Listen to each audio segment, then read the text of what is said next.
Okay, it looks like we are live, although this game really does not seem to like streaming very much, so I've got to check that, well, according to the display I've got here, it is working okay.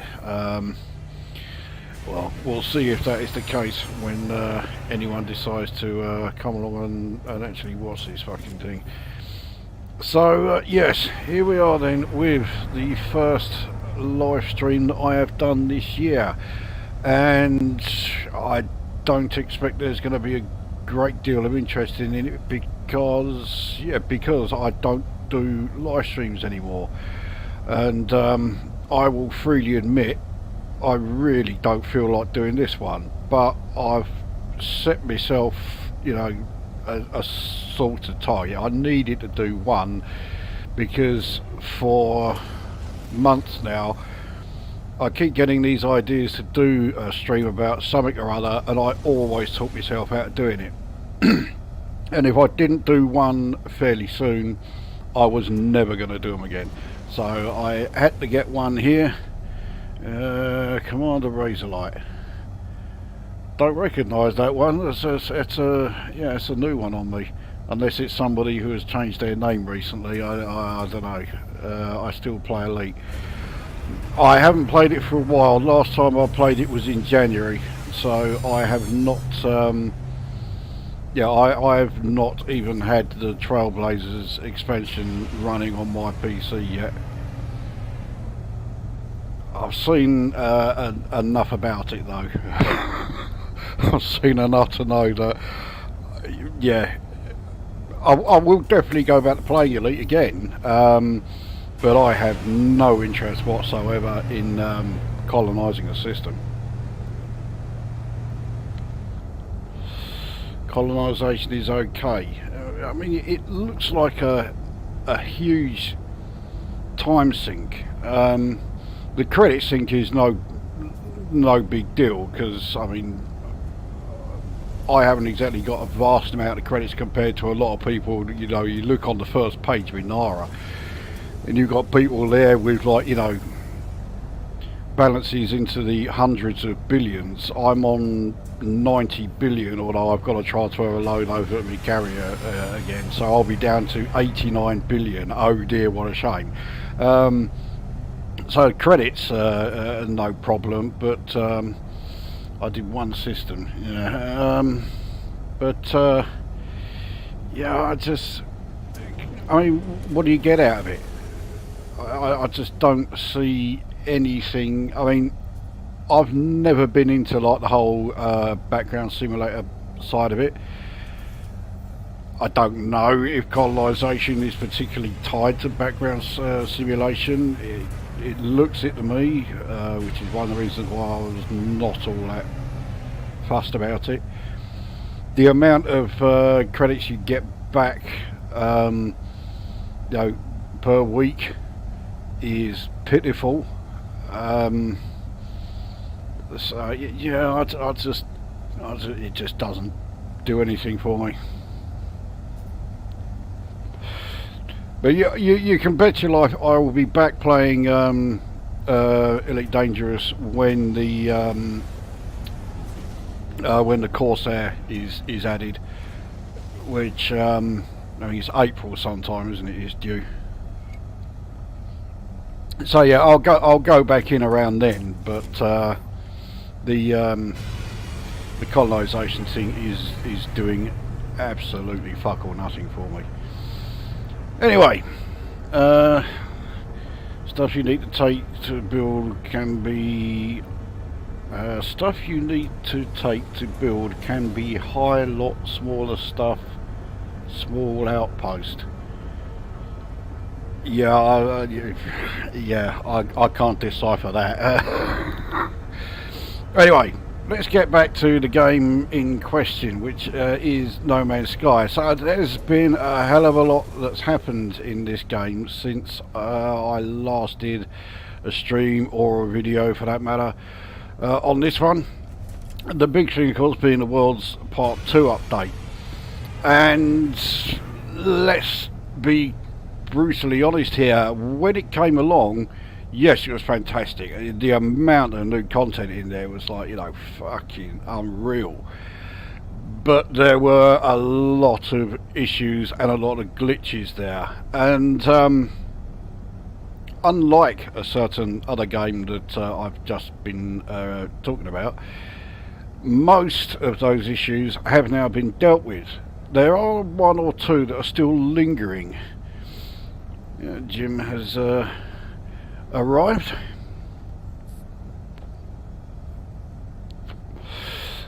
But yeah, as I was saying, yeah, a couple of the issues with Worlds Part 2 are still hanging around. Thankfully, there are ways of avoiding them. Although it does mean avoiding a lot of the a lot of the major features of Worlds Part 2, because to avoid the glitches, you have to avoid all of the purple systems. But the vast majority of the new content is all to be found in purple systems, whether it's the water worlds or, of course, the gas giants. Now, the last actual video I did of No Man's Sky, I was showing the various fishing outposts that I had built. And at that point I had 7 of them, which makes sense because there were 7 different environments in which to fish in. Of course, that's now gone up. There are now 9 because the gas giant, you can fish on a gas giant. Yes, I know. Okay, let's ignore the glaring astrophysics issue with that one. But yes, you can go fishing on the surface of a gas giant. You can also fish on the surface of a water world. So I needed to build 2 more outposts. So before I actually get underway, I'm actually going to do a quick tour of some of the bases, because some of them, in fact, yeah, quite a lot of them have changed since I last did any kind of video or any kind of stream on this game at all. So I'm not going to spend ages at each one, so don't worry, it's not going to be a bore fest of me just saying, oh, look at this base here, oh, look at this one here. None of the mines, whether it's a gas mine or a resource mine, whatever, none of them have been changed in any way, so it won't be bothering with any of those. Neither have any of the farms. None of them have been changed. But I've only checked 2 of the farms since the World's Part 2 update. Proto Milk Farm and Bone Nugget Farm I've not been back to. For all I know, the creatures that I was farming there may now all be extinct. I've also not been back to the basalt mining outpost. The last time I did a mining outpost, or a basalt mining outpost, after the World's Part 1 update, it was actually mining phosphorus instead of basalt. That may have changed here as well, so, but yeah, I just haven't bothered going back. So let's have a quick look at the changes then. We'll start off with the very small one, the fishing hole. It's not going to take long to show the dramatic changes made here. Yeah, oh dear. Have to be a flatfish considering the pressure. Flatfish is fucking right, yeah. Just the very concept of walking on the surface of a gas giant, let alone fucking fishing there. Come on. I mean, I'll forgive them that. Right, so you ready for the vast differences here compared to the last time I was here? Right, they are this. Yeah, I forget what you call these things, and these 2 barrels.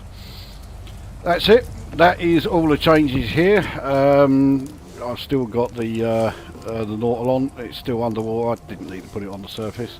Oh yeah, and I stuck a couple of chairs there. There you go. Wasn't that impressive? Right, on to the next one. The next one then is the Dun roaming base. This one has changed quite a bit.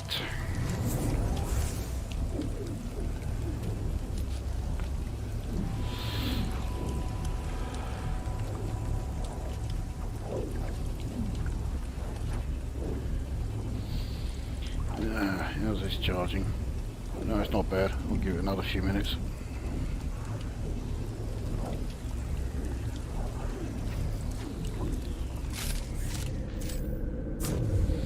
Right, here we are, and the very immediate change you should see, in fact you'll see it a downside better if I go into photo mode. Yeah, the giant, in inverted commas, crashed Atlas station has gone completely. It was badly built. It was using an enormous amount of parts, well over 3,000. So yeah, when I say enormous, I fucking mean it. And in its place are all of these ruined parts here. Now these are among the new parts added to the game in Worlds Part 2. There are, there's another planet type which is abandoned, and on those planets you'll find all of these sort of ruins around. You can harvest a new material from them, which is polished stone. And you can also find, you can see by the size of this, yeah, it does sometimes take a little while to render in properly. But yeah, you will also find on those planets things called memory stones. Now as you harvest them, you will then claim parts of these ruined temple parts, which you can then use for base building.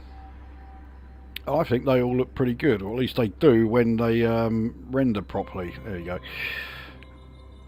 But because I have enlarged them all, they are all as big as I could make them. Yeah, they do take a little bit to render in properly, especially this fucking great double archway here. So that's the change that I've made at Dun roaming. Oh, and I've also stuck this big Atlas thing there. The actual layout of the base itself is just the same as before.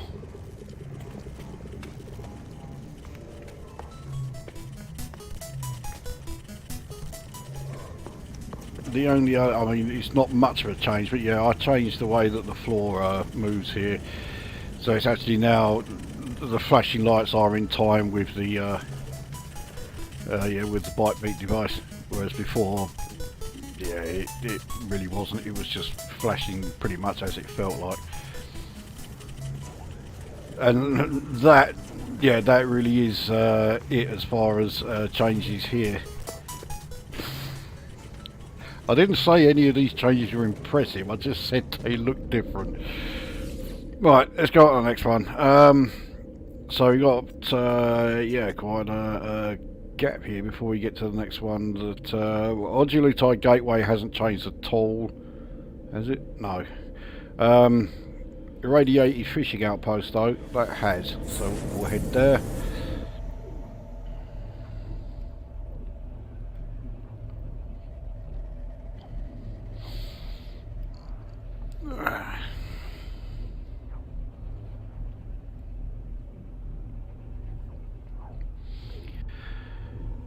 They did improve the loading times, so I'm surprised it's taking as long to load as it does now. Okay, here we are. So the changes here, again, it's nothing that's going to be amazing, but yeah, I did finally put some barriers around the fishing hole, because yeah, that's you know, really impressive. I actually did this a while ago, but I don't think I actually showed it in any of the videos. So yeah, they're all in the corners and they're on both. And yeah, we got another yeah, another of these barrels and another one of those things that I still can't remember the name of. And they're on both landing pads, not just this one. But I didn't like having the yeah, the storage container out in the open. Now I realise you've got to go out in the open anyway to get here, but nevertheless, once you're here, I just thought, you know, let's put this thing inside some kind of shelter.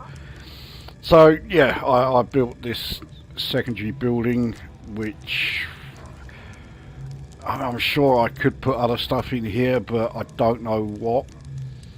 I mean, I would put in a health station or a hazard protection unit, or possibly one of each. But at the moment there is a bit of a glitch.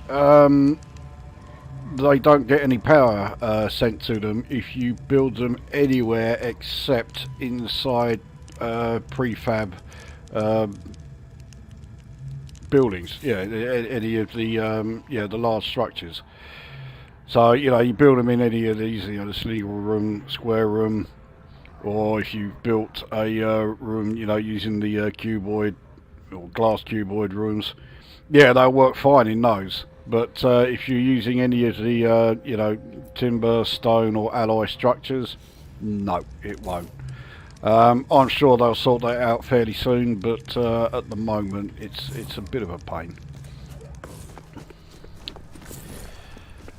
So yeah, there you go. That's all the changes that I made here. Again, what, you know, real spectacular stuff, eh? I can imagine you're all on the edge of your seat. You're all really glad you tuned in to watch this fucking thing. Right, off to Desolate Fishing Outpost. This one's changed quite a bit.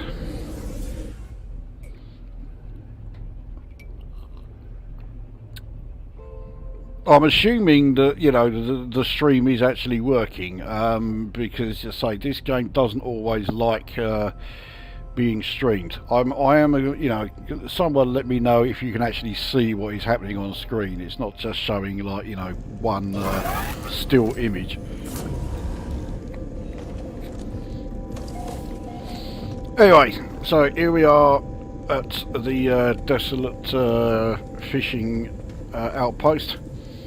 And we now arrive actually inside the castle itself. The building that was outside has gone, and I've put a third landing pad where it was. And it means that the interior of the castle now has 2 floors. So you have this floor here, which is a new one. Stream's working fine. I'll send you a Steam message if it wasn't. That's true. Yeah, you would. So yeah, so obviously, yeah, we got the base terminus, the teleporter. We've got the base computer. I've moved over here as well. I've also moved all of the solar panels and the batteries indoors. They do all still work. Solar panels that are indoors but working. Try and figure that one out. So I have my yeah, I forget what these things are called, like this droid thing anyway. They're there to maintain everything, make sure it's all working. We've got my ability to stabilise the local boundary, which, yeah, it does that. That's all it does. So we'll head downstairs. Now down here, yeah, there's a lot of decoration around the sides and that.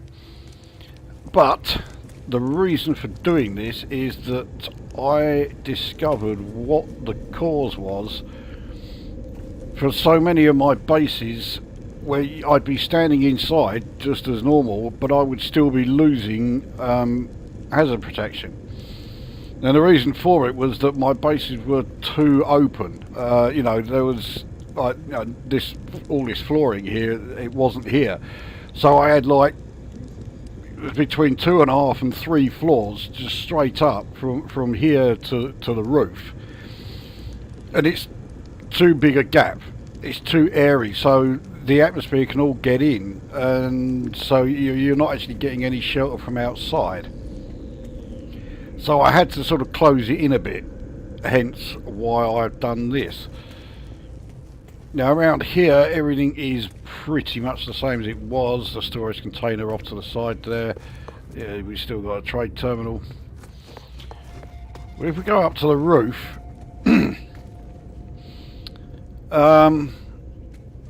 we have another 2 barrels, another of those containers, and then there's my my plasma gun, which is targeting Jim's Atlantis base there.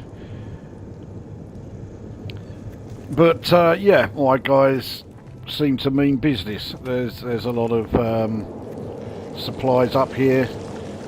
We've got the multi-tool archive here. There's the table for planning where our next strike is going to be. Yeah, it's purely defensive, of course. You know, why would I open fire on Jim's base for no reason at all? Why indeed? But that is the changes here. So yeah, there were quite a few.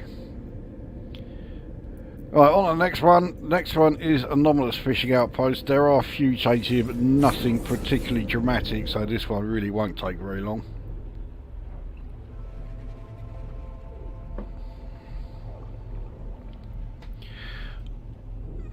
Right, well, this is loading. What's one of these out?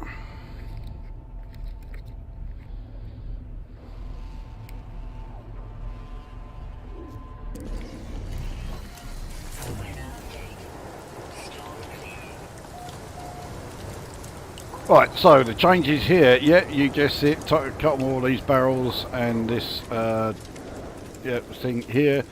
I also have my holographic friend, who is absolutely brain dead because he's standing there forever talking to these 2 statues, wondering why they're not answering him.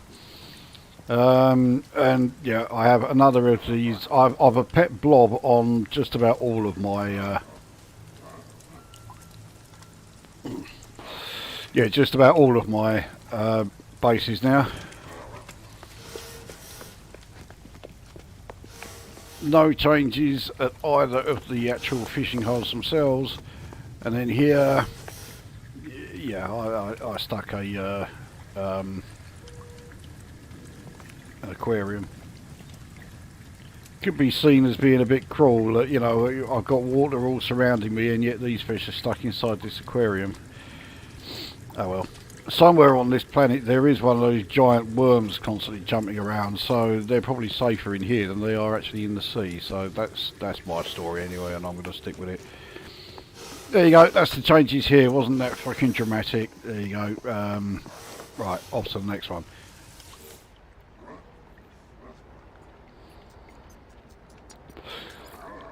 So next one, fiery fishing outpost. This is simply the best base I've built so far. I have an aquarium working. Hang on, I have an aquarium in my underwater base, which is even more pointless.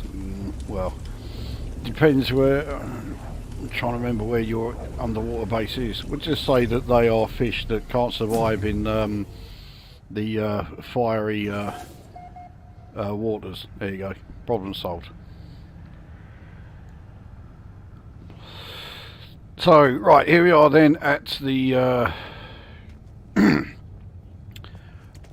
fiery fishing outpost, which has changed quite a bit. It's very much designed to look like somewhere that you could actually live, complete with a sink for doing the washing up, a half-hearted hob. So yeah, the cooking area is well and truly sorted. There's plenty of seating around. I've thrown plenty of these rugs around. These rugs actually come in quite handy because this rug here is hiding a fucking horrible mess from all of my overlapping floor panels, and yeah, that's hiding it quite well. So yeah, I do quite like that. head downstairs. Yeah, this area is significantly better furnished than it was in the last video when I showed you this place. Bearing in mind that I'd only just finished building this place when I did that video, so it was semi-understandable. Yeah, the fish are domesticated. Yeah, there you go. Yeah, so I mean, we even have a makeshift television. You can quite clearly see how that was made.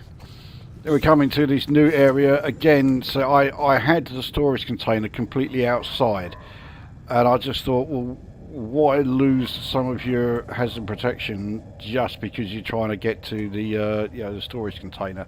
So I moved it inside in this new section here. That yeah, that's all there is to it. And then around here, yeah, we've got some of all these barrels. And here I decided to go a bit mad. I really wanted this place to look like it's a an area that you could actually live in. So I've even given it a bathroom with a rather large bath, but nevertheless, there it is. And a wash basin, and it even has a Kazi. Because yeah, how could you live live in a base if it hasn't got a fucking Kazi? Admittedly, most places that you're living in wouldn't have a gaping great hole here with the ocean being able to slosh inside the place whenever it felt like it, especially during storms.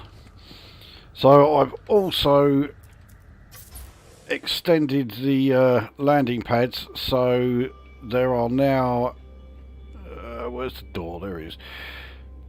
There are now 4 landing pads here. They've each been colour coded, so we have pad 1 is red pad, 2 is yellow, 3 is green, 4 is purple. Why not?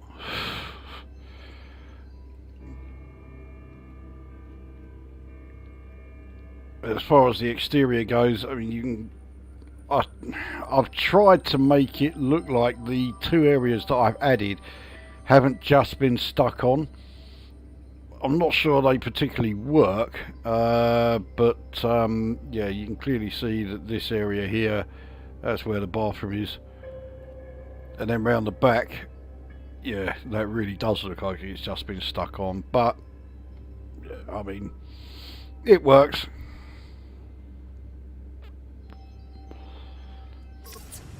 But yeah, I'm well pleased with how this place looks. Yeah, I think this one's great. No exaggeration, because it is quite a sort of relaxing area. There have been several occasions where I've loaded up the game, I just come here and I just hang about here for about an hour or so, doing nothing else. Yeah, okay. Right, that is that one. Right, so the next is the first of the new ones, because when I did my last video, Toxic Fishing Outpost was totally different. Wasn't even on the same, actually, no, it was on the same planet. So yeah, we now get to see a new one. I can hear the cheering from here.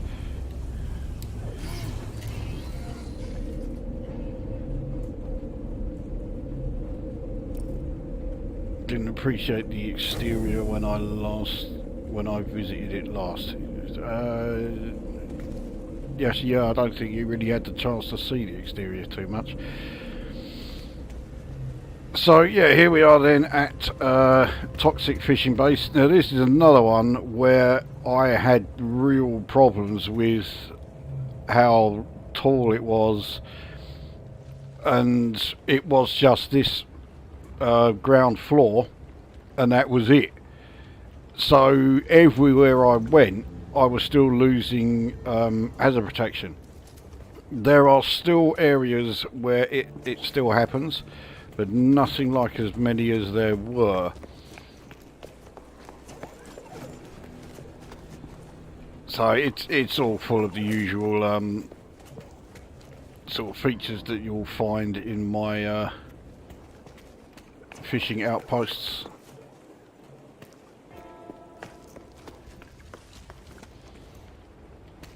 Including another telly. But there's certainly plenty of space to actually be fishing here. Why I have 8 nutrient processors, I do not know. There is no way there are ever going to be that many visitors here all at the same time.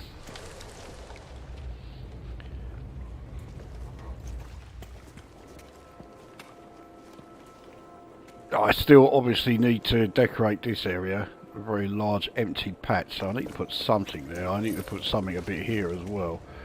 Now you just saw there another area where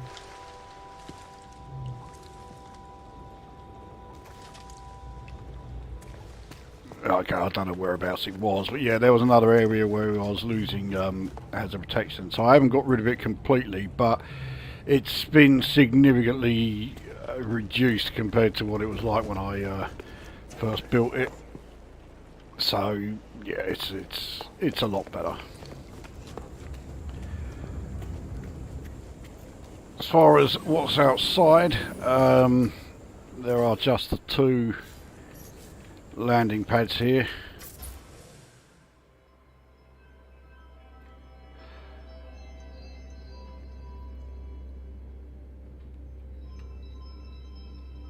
But yeah, that's how it looks as far as the exterior goes. It's like a simplified version of the previous base, actually.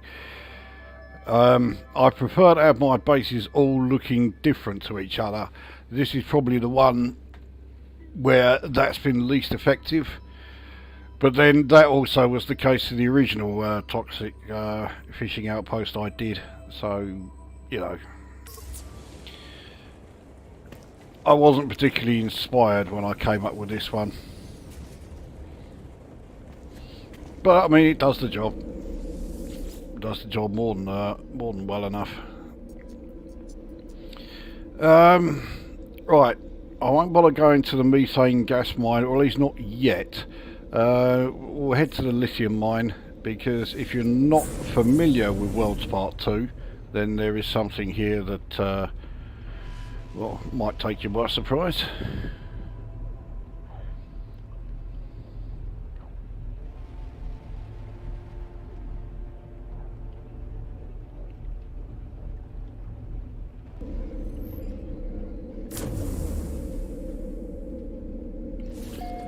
So here we are. Now, because this base is entirely underwater, I have had to use prefab parts, which I really don't like using. It does make the place rather cramped, and it is rather small, but then this is only a mining base, so you know. But you don't actually have to exit the base to get access to the lithium.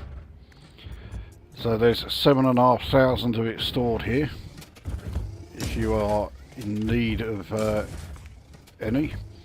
And if you don't have access to the purple systems yet, then yeah, you're going to need, like, you know, mining camps in order to actually get to any of the lithium that you might be after. This is yeah, an underwater landing pad. I didn't really want to put this here, but if I didn't, then your ship just floats around out there, and it's a real pain in the arse. So yeah, I kind of had to put it there. Obvious teleport terminus. And here, now this is a moon pool, and prior to Worlds Part 2, moon pools didn't work properly if you put them in underwater bases. You could put the thing there, but if you tried fishing through it, no, it would treat it as if it was nothing. Now you can. The only reason I found this out is I was at one of Jim's bases, and he decided to put one in underwater. I kept saying to him, no, they don't work, they don't work. You're wasting your time. But he thought, no, I'll give it a try anyway. And it turns out they now do work. So I'm fishing away with my severed geck head. I'll just do the one.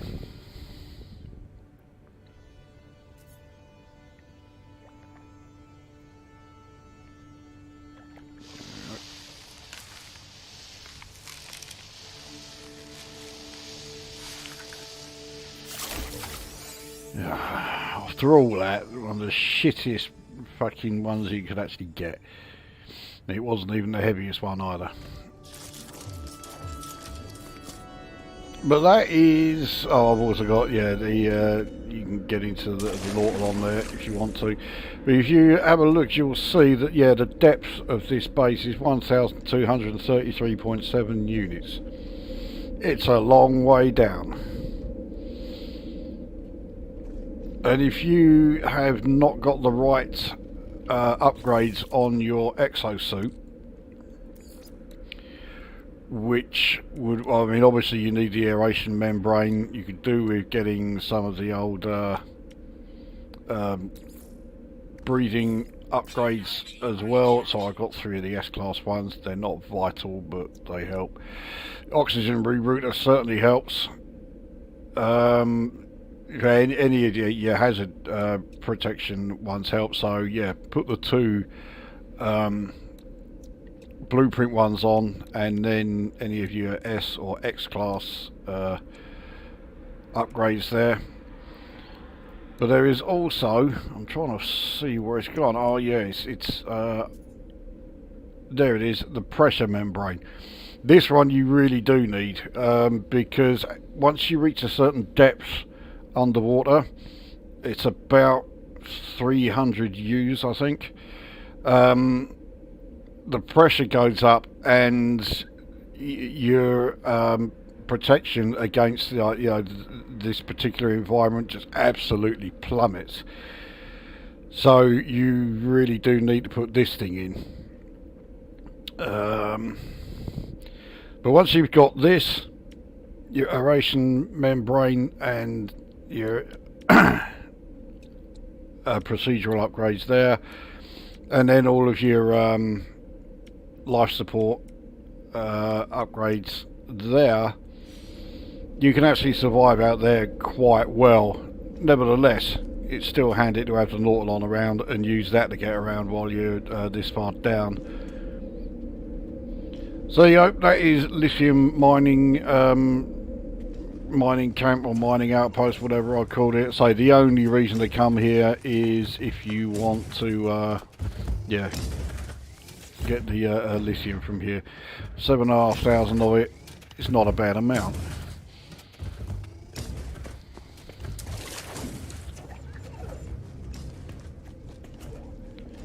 Okay. The next one is another new one. So this is Waterworld Fishing Outpost. This is on the same planet that's as this lithium mining camp that we're already at.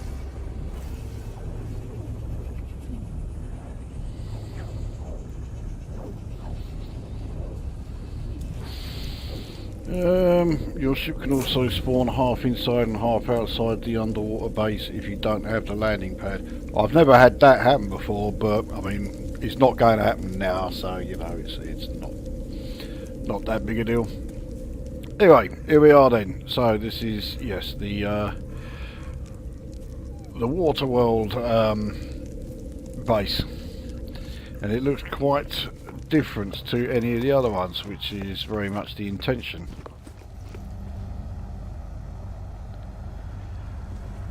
Let's bring up the photo mode.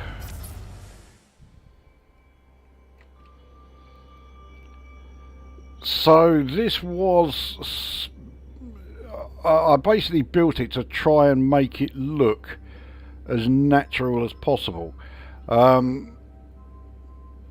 am quite glad about the fact that when Jim first came here, the first thing he asked, or one of the first things he asked, was how I was able to dig out all of this space. I'll say, that said to me, okay, it does look quite natural then, because I didn't dig out any of this. This whole thing has been built. I mean, I can show you precisely that, because if it was an island that already existed here, well, where's the bottom of it? Because, yeah, all I did was put, yeah, the floor panels down. It's the stone floor panels. And then I built up the rest of it using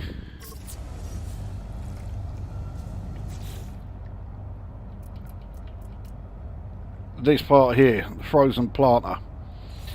So obviously you are going to need to resize it,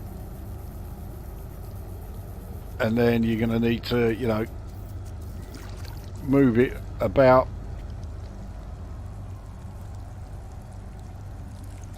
And that's how you would end up creating, yeah, the walls and the ceiling for here.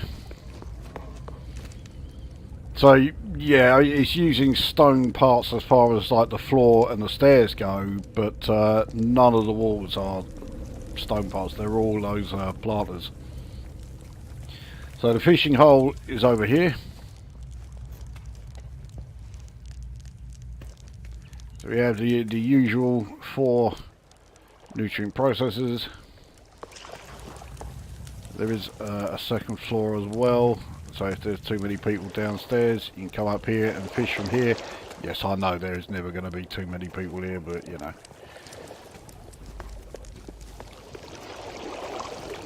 Now again, you may have spotted it briefly there. There are areas, because it's got quite a high ceiling, where the environment protection, you know, the hazard protection would kick in. But on this water world, it's, you know, there's no toxic protection needed. There's no radiation protection needed. It does get cold during the night. Temperatures go into the minus figures, but not so cold that you need a thermal protection, and it certainly doesn't get too hot to need, you know, the heat thermal protection. So you're fine, even though the environment can get in. It's never too bad. I mean, this ceiling here is way too high, but this area is fairly small, so again, doesn't really get the chance to do anything particularly bad. But yeah, I was quite pleased with how that one came out. Say, very different to any of my other bases. So yeah, I liked how this one worked. It's not a total success. I would rather this ceiling hadn't been quite so high, but I don't dislike it so much that I would get shot of it. The only area where I am genuinely not so keen on how it's turned out, and this is entirely my fault, is the decoration. All of these natural, you know, the trees and everything, obviously I put these all here. But I kept just like putting them and throwing them out there in like areas where there were spaces, and it looks like that's what's been done. There's no sort of like, you know, clumps where you've got, you know, very heavily forested areas, like, you know, a lot of trees together, or a lot of these things here together, or these plants here together. They're all sort of spread out and all sort of, you know, here, there and everywhere. And then when you look at it from a distance, it's like, yeah, it shows. So yeah, I can't be asked to do anything about it. So, you know, it's going to stay that way, but yeah, I could have done a better job. The other thing is that if you are coming here from the space station in this system, so you're flying in, Yeah, it takes a little while for all of the planters and everything to actually appear. So you're seeing the base interior long before the actual exterior walls show up. Not really much I can do about that. So there you go. That is a Waterworld fishing outpost. So you'll be glad to hear we're almost through it. Let's head to the gas giant fishing outpost. The ridiculous one.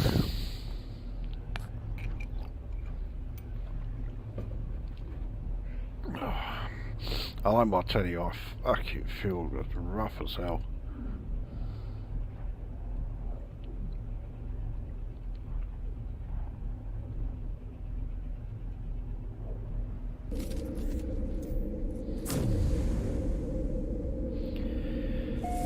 Okay.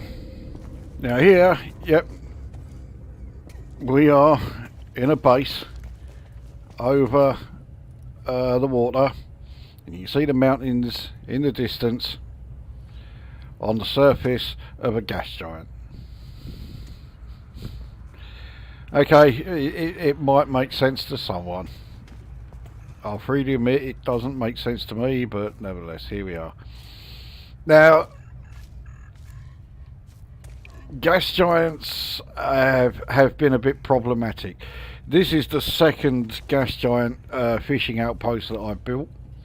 It's identical to the first one, but the first one, after a patch that Hello Games brought out for the World's Part 2 update, because it was having some problems, my first gas giant outpost became completely unusable, because not only was it underwater, it was also totally embedded in the rock that was below it. And okay, if I'd used prefab buildings, it would have been okay, but I didn't. I was using all of the panels, so you were, when you arrived there, you were swimming through it all, and you couldn't actually get anywhere because it was all embedded in rock. So I ended up getting rid of it. I managed to find and dig out the base computer and just delete the whole base. And then I came here and rebuilt it. So it's got all the same as everything else, you know, as far as like features here. In order to try and improve the kind of fish that you could get, what I actually did, I'll show you as we head underwater. I dug out all of the rock that is below the base, so that I could keep the or get the sea floor as deep as it could. So the sea floor is 29.1 U's. That's a lot deeper than it was. Initially it was only about like, well, it was barely into double figures. So I'm not even sure it was into double figures. So now you've got you know, a bit more of a chance to get some fish that you can only find on gas giants. Yes, really. Which inhabit deeper water. So it was, I don't know actually if it was necessary, but I just saw how shallow the water was. I just thought, yeah, I've got to do something about it. So yeah, what you see is what you get. Metallic shrimp. I've caught one of those before, but I've just got the heaviest one.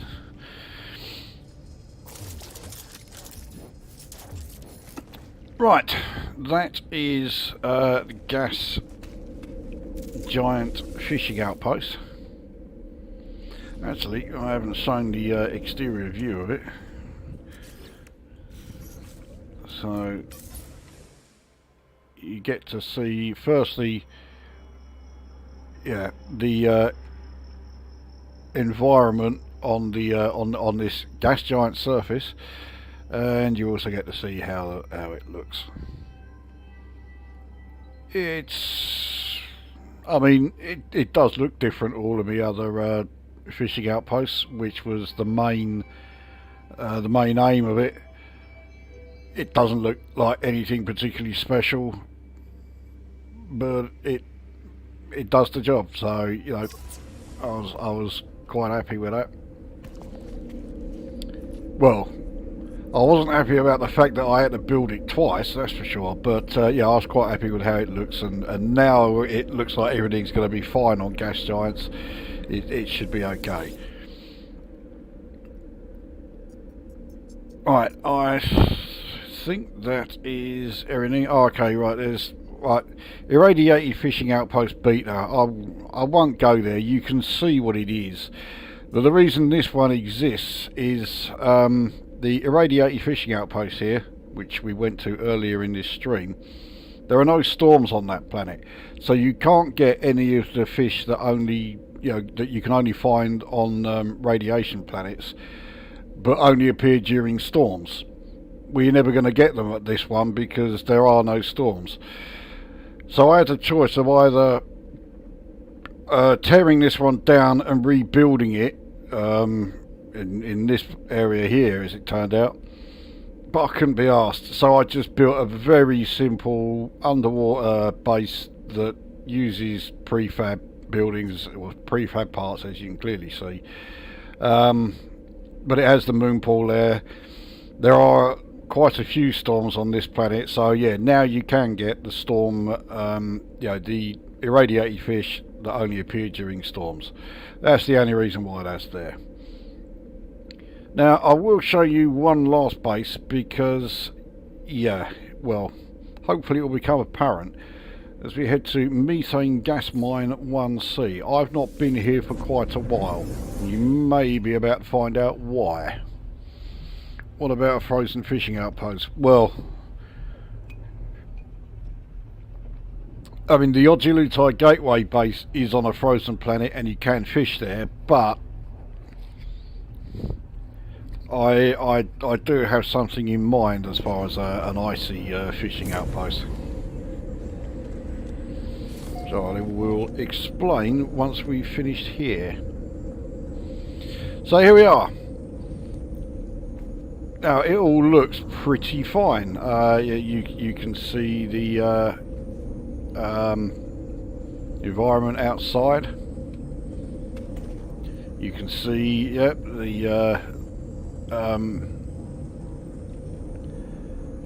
those container things, I can't remember fucking words for them, that get the mine, or get the methane that they are mining. Can you see something else around here that doesn't look quite right?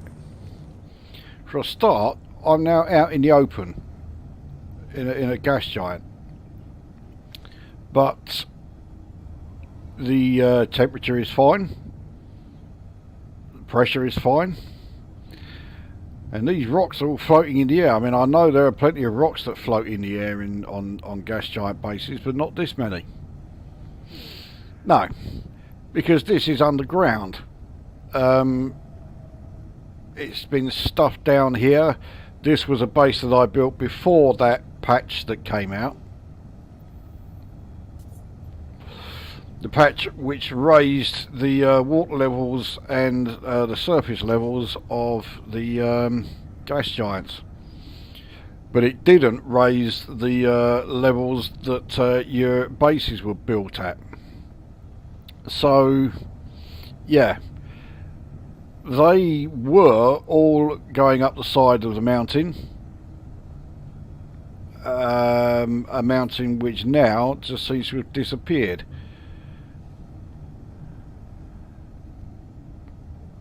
So it is completely bollocksed up. Now at some point I will move this so that it's working properly. You also see, yes, your hazard protection and the first aid, they are now working because they are attached to a prefab building. Yeah, at some point I'm going to move all this stuff so that they are in a proper place, but let's face it, it's working.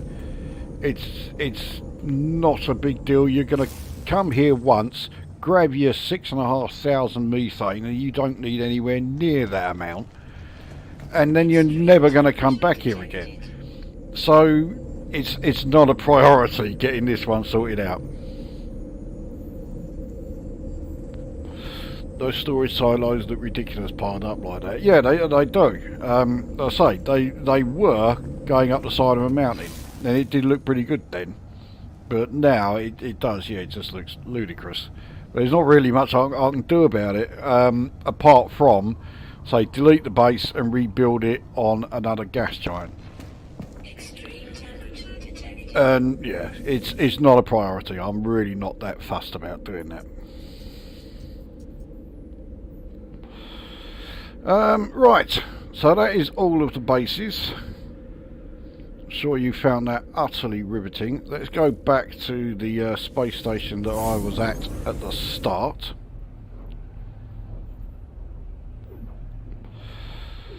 And I'll cover something that Jim mentioned, although I know why he mentioned it, and yeah, he knew what I was doing with regards to frozen fishing outposts, so yeah. This system I'm in here, the Intoa Lysis system, it's in the Yodjilutai galaxy where the vast majority of my bases are. So this system has Icebound planet here. I have been here, as you can tell. I've discovered all the fauna here. It's not bad. Now there is another icy planet here.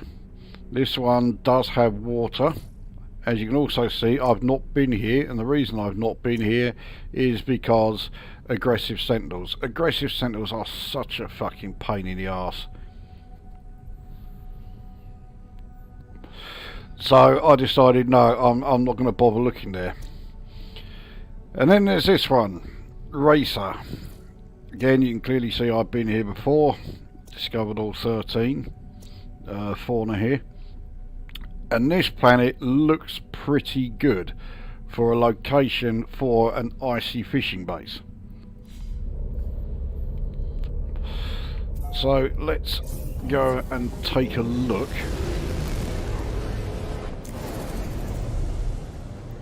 So there it is. So you can see the oceans are a decent size.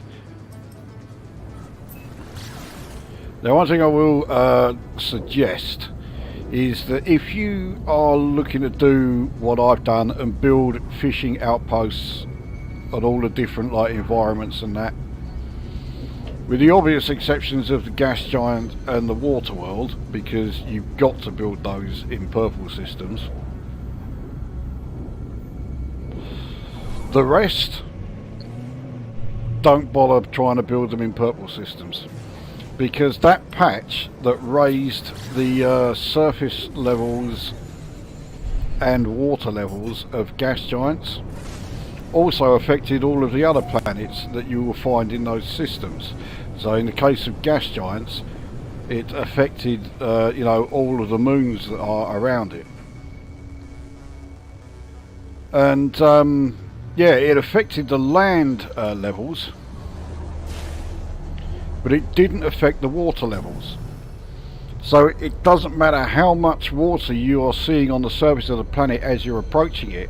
Once you make the transition from space travel to flying around a planet's surface and travelling that way, you'll notice that the water, the vast majority of it, just completely disappears because it's now all underground. You'll still find the occasional sort of lakes everywhere. They're all going to be very shallow, and it's just a real pain in the arse, so they need to sort that out. So for now it's best avoided. So yeah, obviously with gas giants and water worlds there's no avoiding that. You've got to go to purple systems to be able to build fishing outposts on those planet types. The other 7, build them anywhere except purple systems. So we can clearly see that storms take place on this planet, which is what we want, because we want to be able to catch fish in you know, that are only available in storms. I barely touched this one. I'm going to reheat it. But I could do with a storm sort of subsiding a bit before I get out of my ship.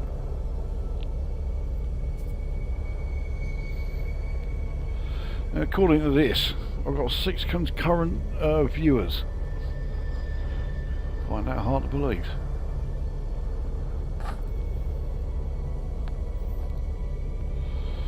Right, storm's not finishing, let's just get out of here. So I've already scanned a lot as far as, yeah, I've scanned all the fauna, a lot of the flora, and a lot of the, yeah, the rock formations and stuff as well. So let's see how deep the water is around here.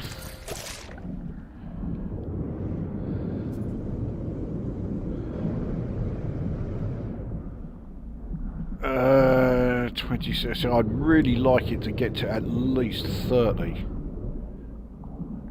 We're around 28.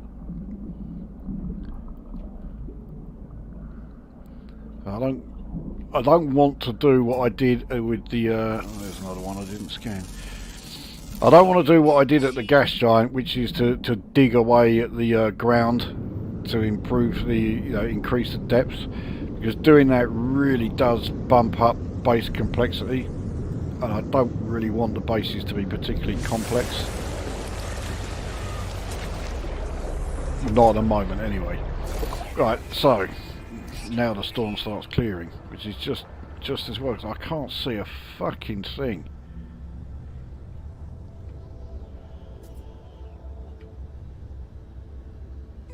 Right.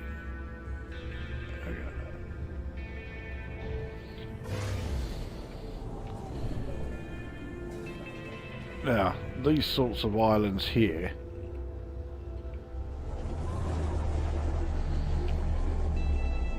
the water is often fairly deep the moment you dive into it. Let's have a look.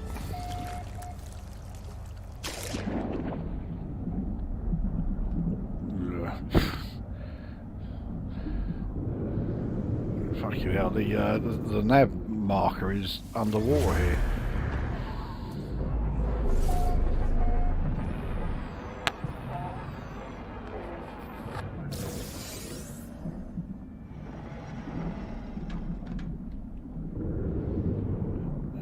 Okay, this is far too shallow. This is no good.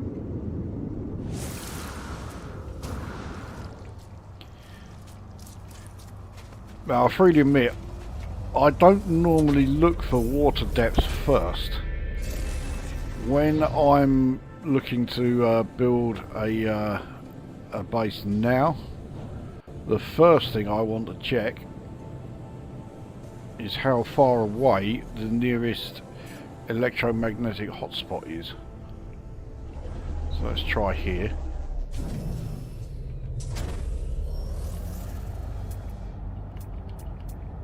Right, so there's no hotspot nearby. The nearest one is roughly in that direction where I've just come from.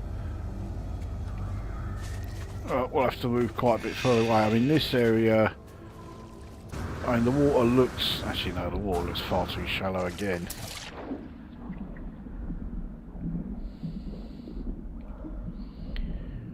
No, not interested. That's too shallow, and in any case, there isn't a near enough electromagnetic hotspot. So let's try it somewhere else.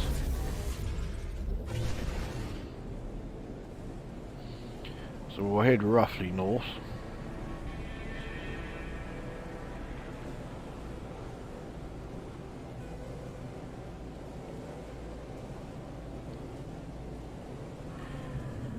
I don't usually build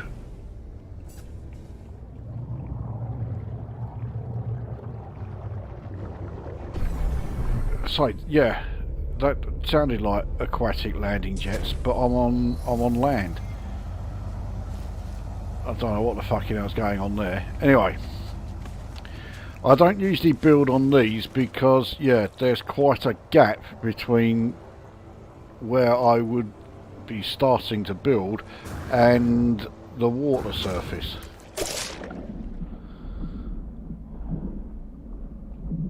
I mean, the sea floor is not bad. 38 units. That is quite deep enough.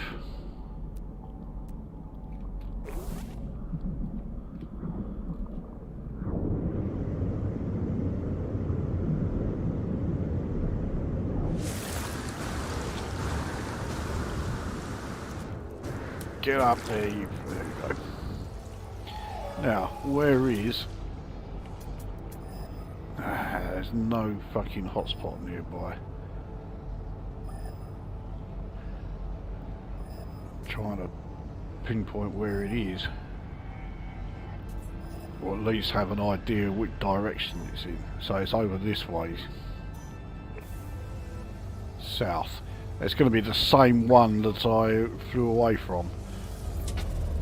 Well, that's a pain in the arse because that was looking pretty good. Okay, let's keep going.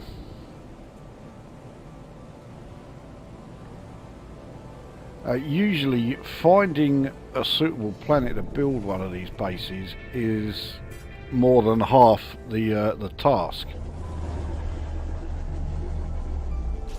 Unfortunately, it's not looking like that is the case here.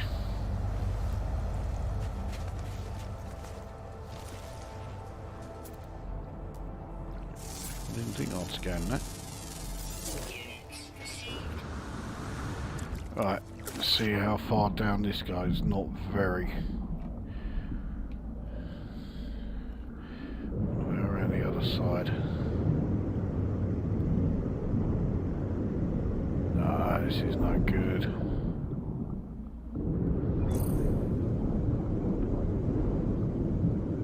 Ah, okay, what about...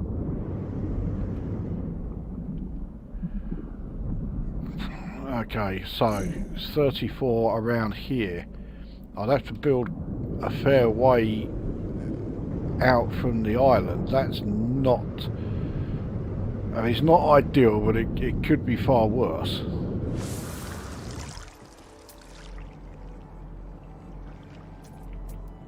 And there's still no fucking nearby hotspot.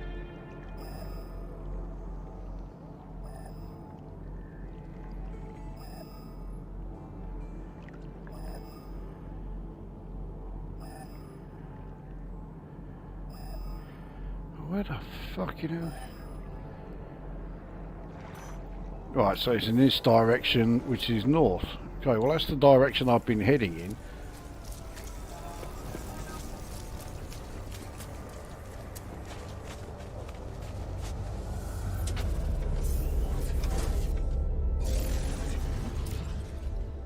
So let's try... Those are both... Oh, hang on.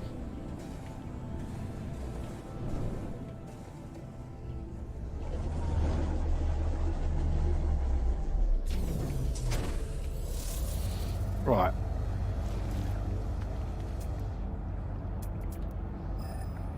So, the B class 1, 198 away.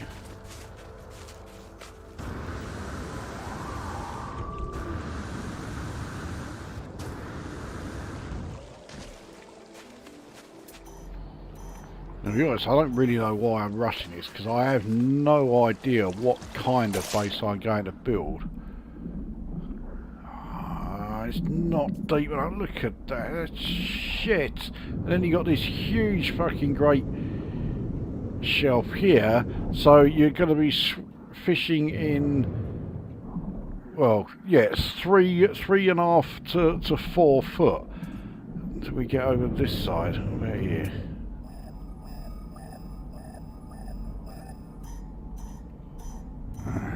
The hotspot is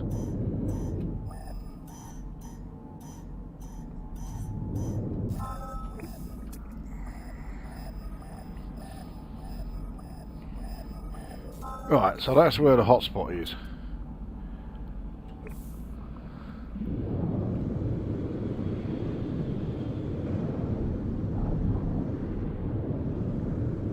How deep are we going here? Oh, that's not bad. 52.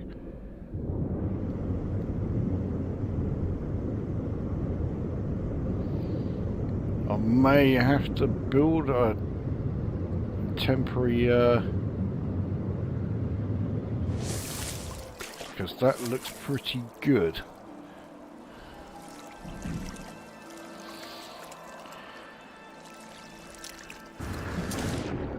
Right.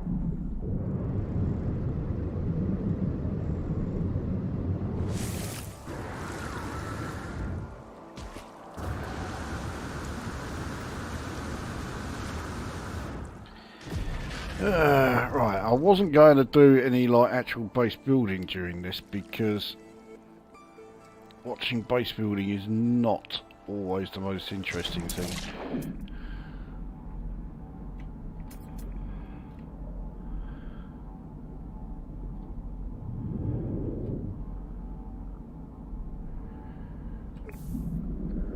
But I do want to get something built temporarily, so I've got this place effectively bookmarked. So, right, base computer.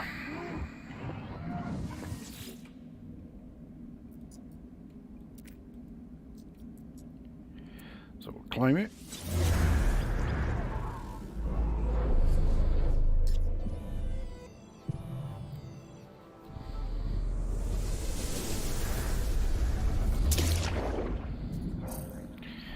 Okay.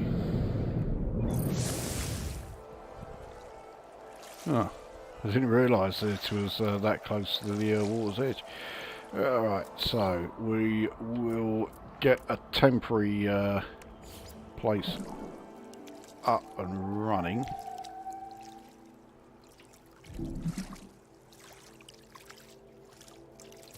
Oh, bollocks, fucking... Okay, right now, yeah, that'll do. It's only a temporary thing I'm building here.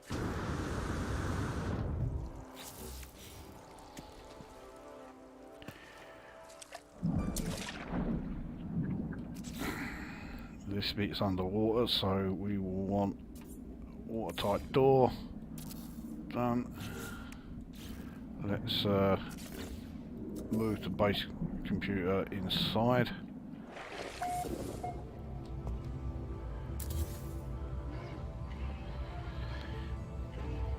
Doesn't matter that it's facing the other way. I say all of this is just a temporary thing, just to mark this location. The one thing I will build permanently though is the power. Let's see what we can get. Right, that looks pretty good. Of course, I haven't got any metal plating, so right. Let's make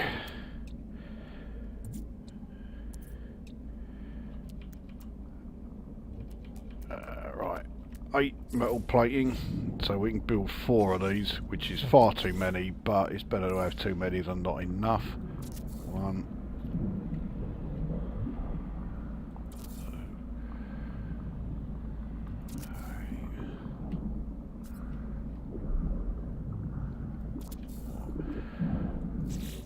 Alright, now connect them all up.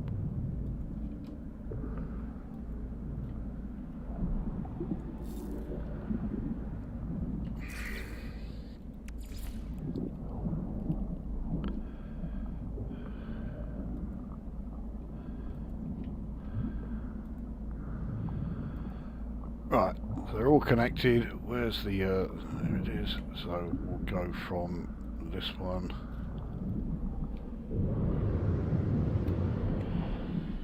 There we go, so there's power here. So in here, right, 4 more metal plating, 2 carbon nanotubes.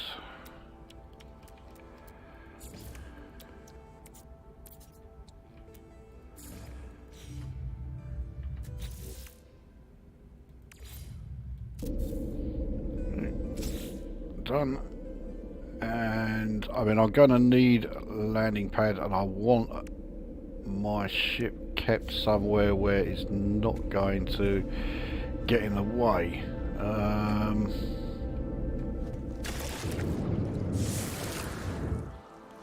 Can I put it on top of this?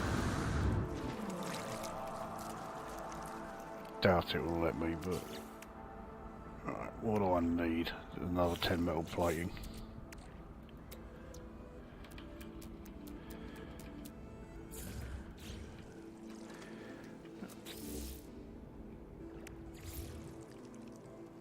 No, it doesn't let you.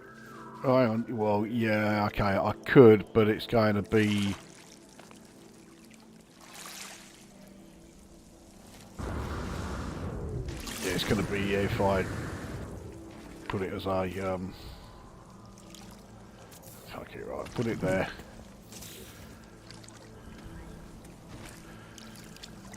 Gonna have to put another door in.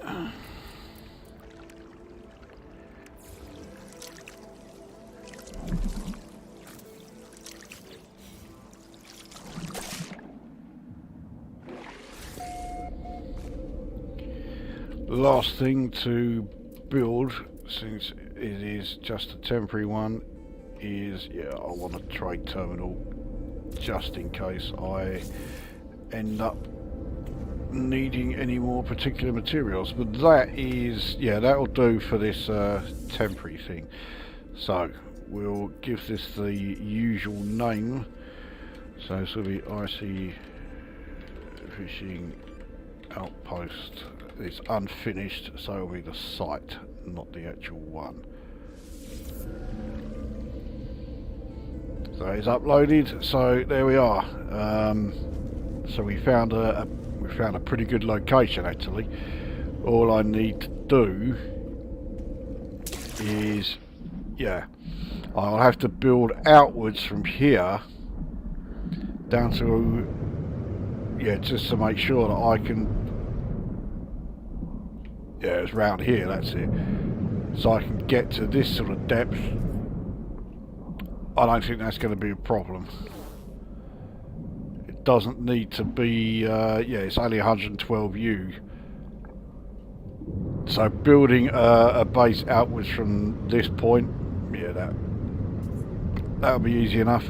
Obviously I would have to build upwards a bit, because I want, I don't want an underwater base. I don't like underwater bases. So it'll be on the water surface, just like all the other fishing outposts.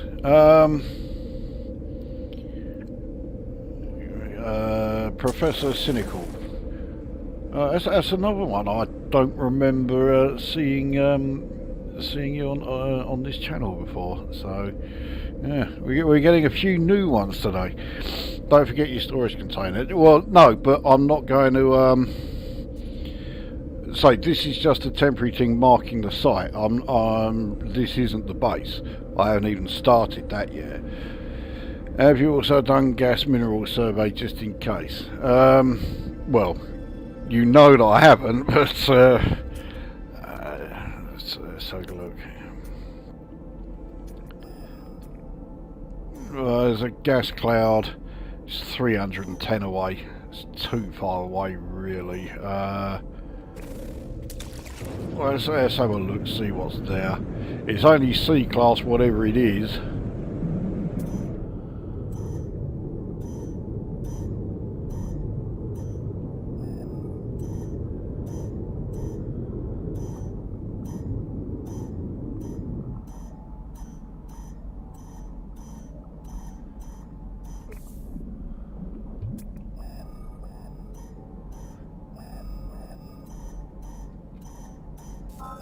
Alright, let's see what we got. Oxygen. Well, I ain't fucking bothering with that. Okay, we know what's there, but yeah, a waste of time.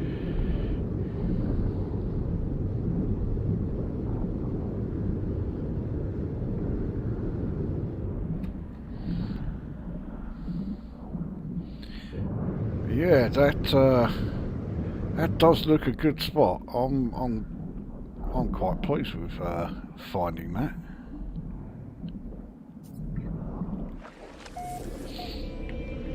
Right, well, it looks like, yeah, I'm out of oxygen there. Just recharge all that little lot. Looks like I'm also out of frozen.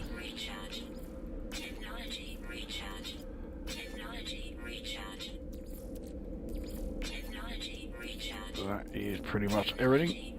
Right, oh yeah, there's something I forgot to do. While I'm here, let's get shot of the crappy stone scale shark and the metallic shrimp. So 105 nanites for them, that'll do. Right, let's go back to the station in this system.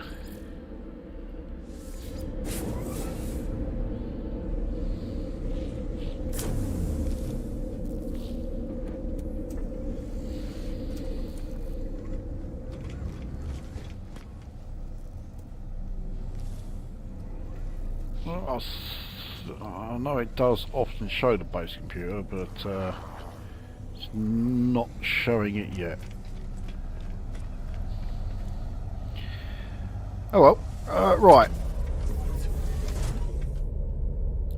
What next? Nothing more advertising than metallic shrimp. Yes. Right, let's head to my freighter. See, while we're up here now. Okay, there you go. There's the base computer there, so that's fine.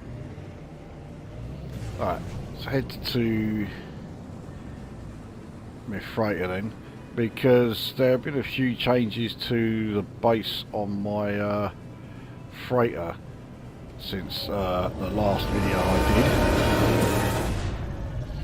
did. Again, nothing hugely dramatic, but well, I certainly did more to it than a lot of the changes I showed at the fishing outpost, that's for sure. I can also show you one of the new features that was introduced in Worlds Part 2. This, I think, is the best thing about Worlds Part 2. And that is, yes, we have this option here, Manage Starship Archive. So you can now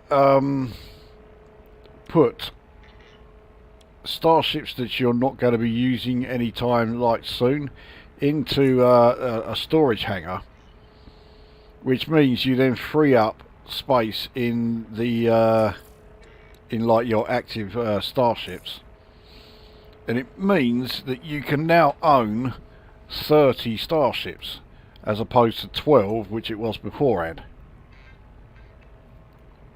So yeah, I've already started taking advantage of that because I do like having a decent number of ships. And this, oh fucking hell, I'm trying to reach my fucking recharger again.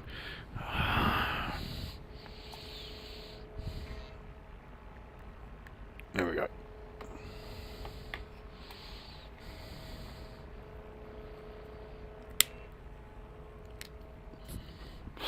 Anyway, yes, as I was saying, yeah, this means you can now have 30 ships, which I think is great. The only thing you got to watch out for when you're putting ships into the storage hangar, they can't have any anything in their inventory. All of the upgrades that you fitted to it, they all stay, they're all fine, but anything in the cargo, you'll lose it. So either store it somewhere else first before you put the ship into the storage hangar, or just wave goodbye to it, because yeah, you'll lose it. But Yeah, that is a great feature. I was well pleased when they added that, and so were a lot of other players as well. It's a feature that a lot of people have been crying out for. As indeed is the feature here, the multi-tool archive. So if you have this gun rack thing, which I mean, it was just a decorative item. See if I can find it. Alright, go on, you fucker. Where have you gone? Maybe it is here. Right, well, it's around here somewhere anyway.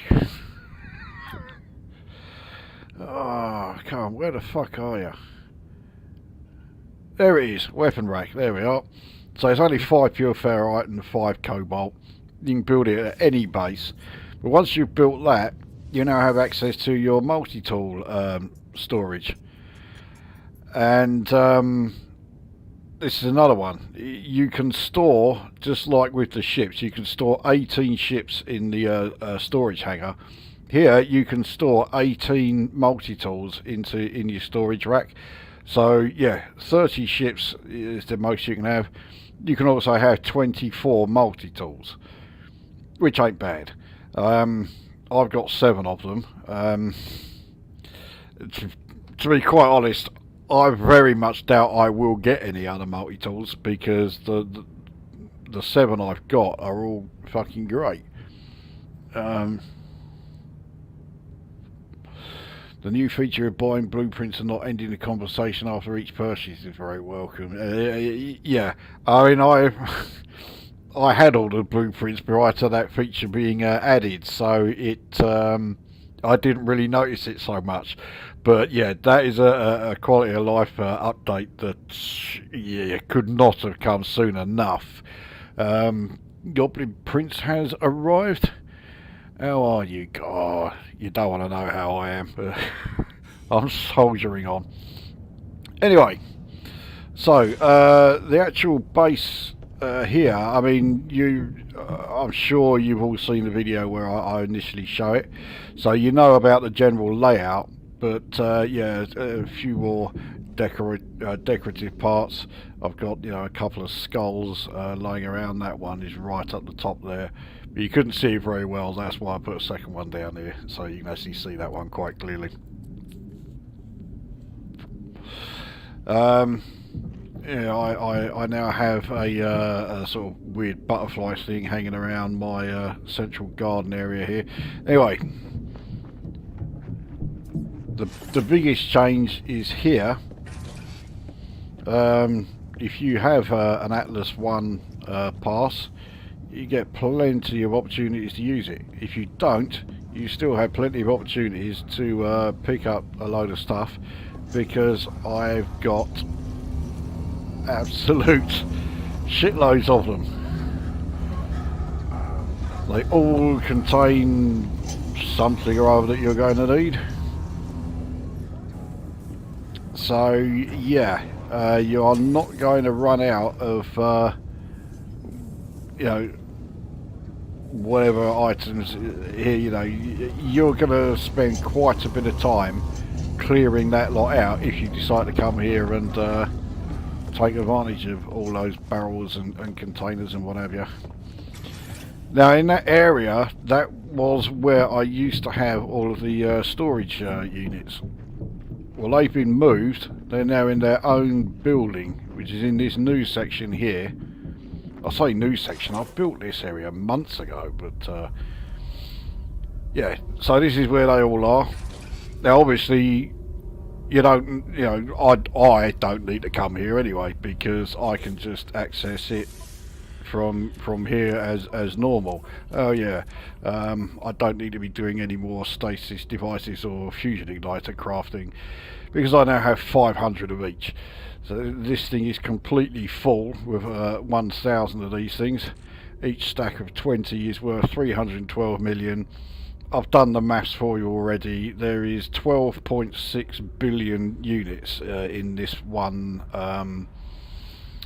yeah, in that one storage container. It'll come in handy eventually. I'll probably end up giving most of that away because I mean I don't need it. I've got 4,186,000,000, so I'm very close to once again hitting the unit cap. And yeah, so we'll cross that bridge when we come to it. Anyway, there are no changes to the huge farming area.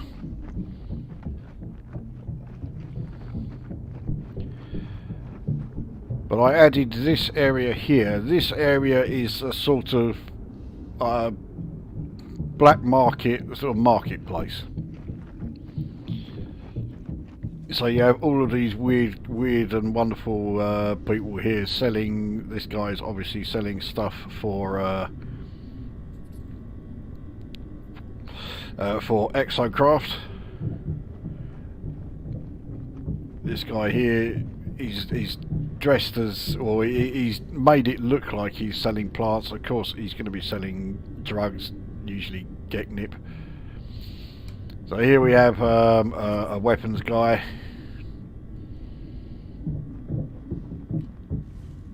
and maybe also some Exocraft upgrades as well. Here's the biggest seller, very much dealing in weapons, so he's your number one gun runner. And then here we have this idiot who literally is just selling loads of absolute junk. I'm sure you don't need to ask, but just in case you are thinking of asking, no, you can't actually buy anything from them. It's pure roleplay stuff. So yeah, that's it as far as the changes go. Apart from like minor things like these corridors that were here, they're now glass corridors, whereas before they were regular ones. But my main reason for coming here was just to show the Starship Archive thing. I think this is a great feature. It's easily my favourite thing about the World's Part 2 update. So, yep, well pleased with that one.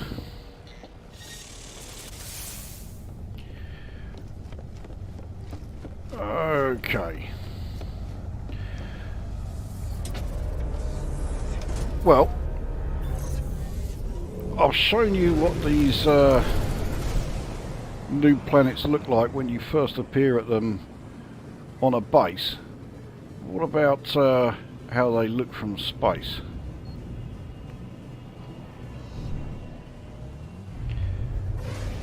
Well, I'll cheat a bit by when it comes to showing these. Thinking about it, I should have done this from the from where I just left from the freighter, but oh well.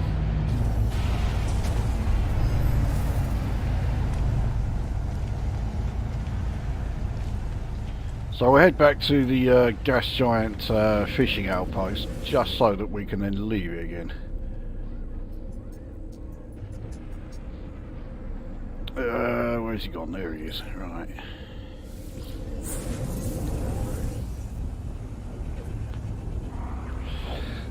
Now that icy fishing outpost that I've basically marked the location for, it might be a little while before that base appears, because I have no idea what that base is going to look like. As I said, I like my fishing outposts to all look completely different to each other.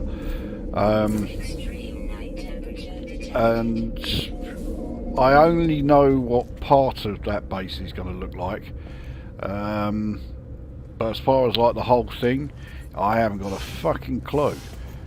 So I mean, I've got a location marked for it, but I have no idea what I'm going to actually build there. Anyway, let's get away from the gas giant.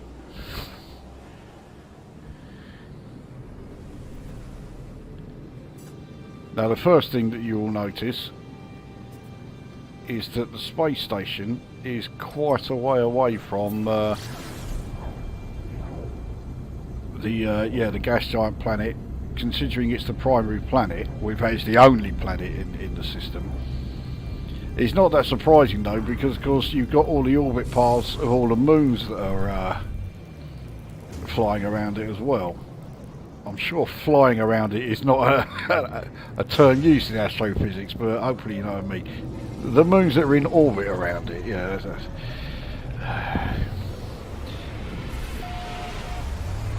Oh, actually, while I'm here, I'll also show you one other feature of Worlds Part 2. A lot of people said that this was a bug. I don't agree at all. I don't think this is a bug. I think this is very much by design, and I actually quite like it. When these interiors for space stations were changed, and you came to the envoys, every time you would leave the instance, whether it's going to another system and coming back, or just reloading, you know, your restore point, everything that you could get from these envoys would all come back into stock again. And they've done it here. Okay, so scratch that. It's supposed to be that everything you grab stays gone. But yeah, clearly that don't work. So yeah, what I was saying there about that great new feature, yeah, scrub that. That's obviously complete horseshit. So yeah, I just keep buying or getting these freebies, and then the first thing I do is just flog them and increase my nanite count. Not that I really need to increase nanite counts. I mean, 2,913,133. I'm all right for nanites.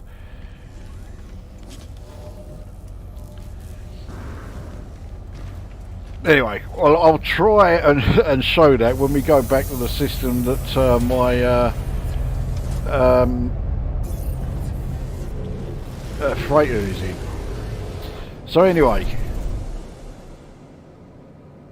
yeah, the gas giants certainly have quite an imposing sort of appearance.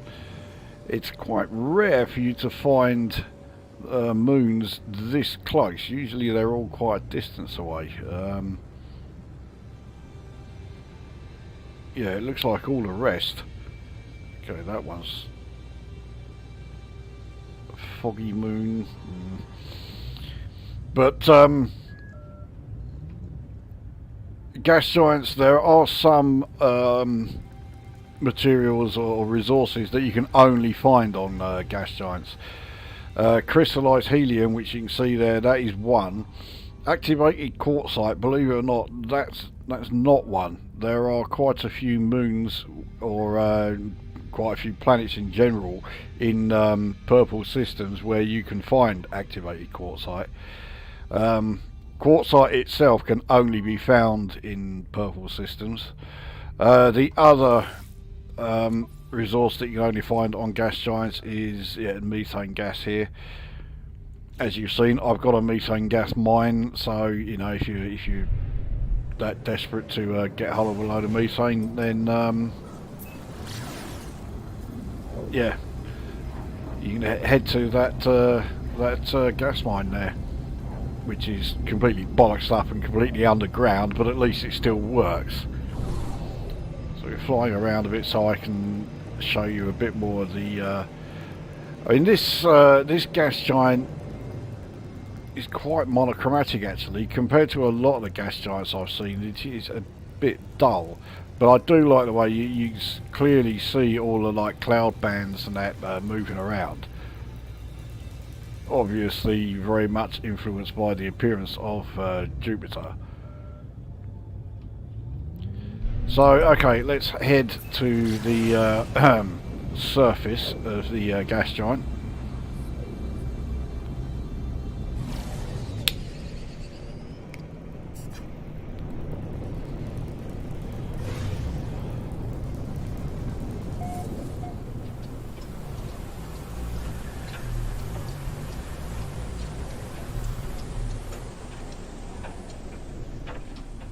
And yeah, here we are. Now all these floating rocks, yeah, you don't have to worry about them, you just fly straight through them. About the only thing that isn't like, you know, completely ridiculous about I found some more water here. Let's land. But the only thing that isn't like completely ridiculous about the gas giants is that Yeah, there's no planetary fauna. Hardly surprising.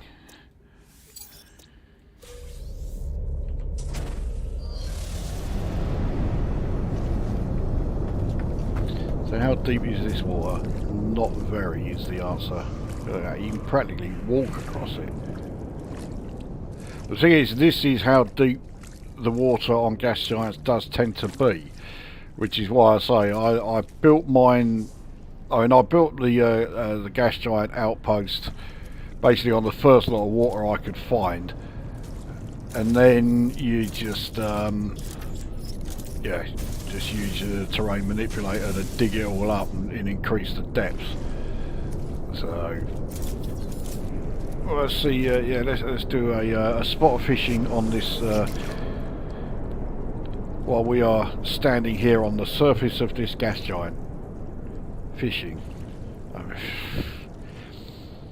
It does stretch the fiction part of science fiction almost to breaking point. This, but nevertheless, I mean, it looks good. You can't argue with that. Fuck knows how many of those, but that is the heaviest one again, so that's alright.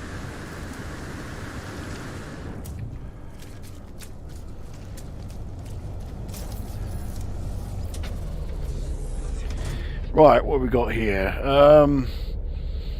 What's interesting is that in an underwater base you can enter your ship on an underwater landing pad and easily ascend into orbit and beyond.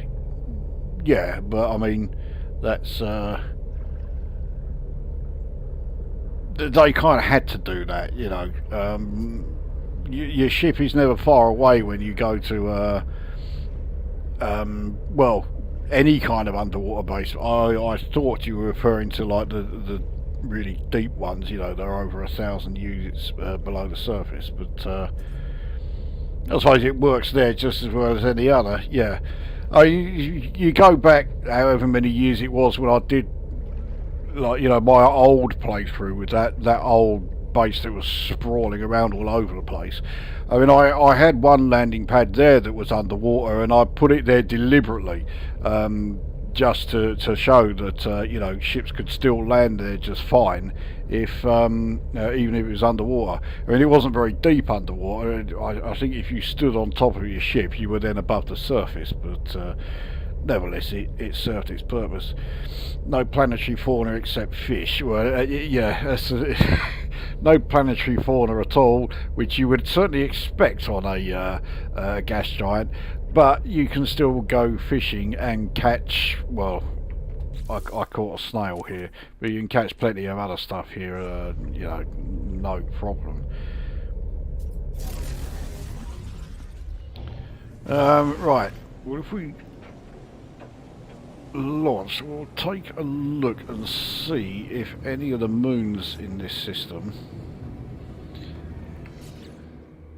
have water. Right, foggy moon does, incandescent moon does, dissonance detected.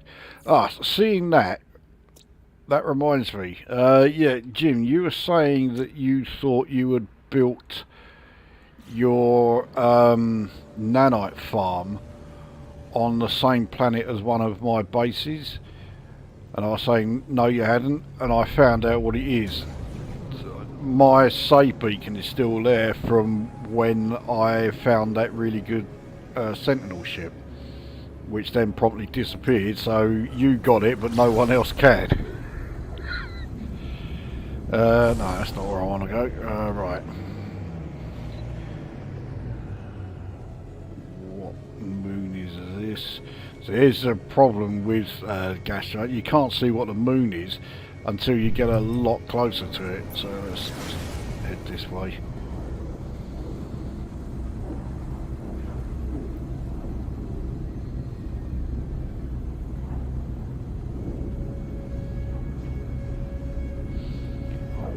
Okay, well, this isn't the one that I wanted to go to, but it will do the job. So you can see from here there is a huge amount of water all over this side here. Now, hopefully this will go better than my, you know, the envoy thing did. But watch what happens as we approach the surface, you saw a huge amount of water there. So it'll come through, down through the atmosphere. And there you are. Where's the water all gone? It's all shrinking away as we approach. Okay, so there is still some here, but look how shallow it is. So if you're trying to find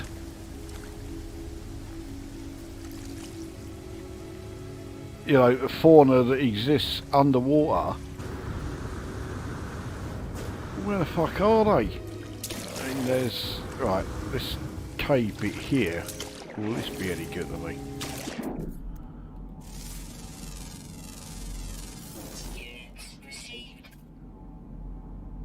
So I'm seeing plenty of signals of underwater fauna. All ones that I've already found.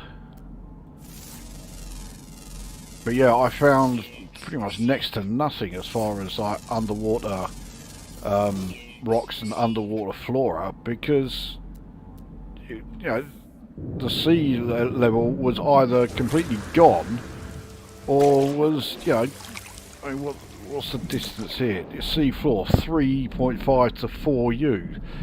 I mean, it's fuck all. But there isn't really much you can do about it. This is actually quite a bit deeper than most other planets that have surface water in purple star systems.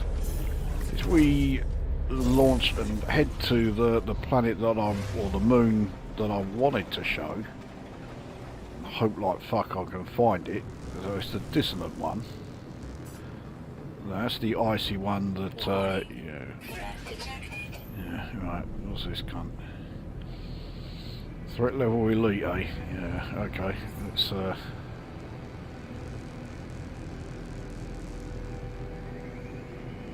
well, it's just flown right past him, isn't it? And there we go. That was an elite, Gek.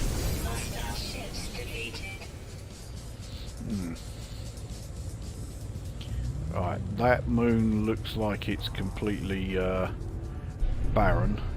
Okay, let's head in this direction. Let's see what moon appears around the planet here.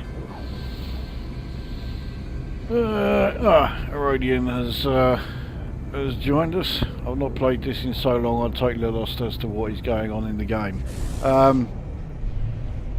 You can always start from the beginning again. The game pretty much walks you through it.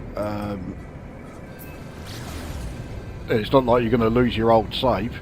Unlike a certain game that we both play, this one does give you the option to have multiple saves. The other planet is, the other moon rather, is right in this direction. Let's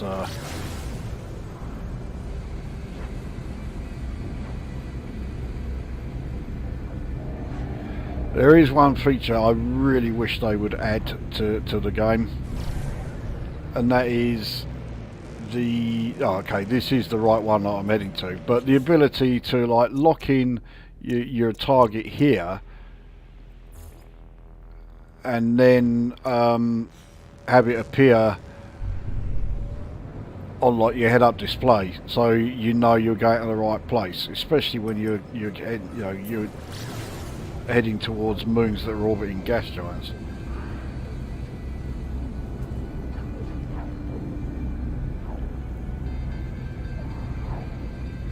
Unsurprisingly, my tea is stone cold. Right, so I mean, you look at this, right?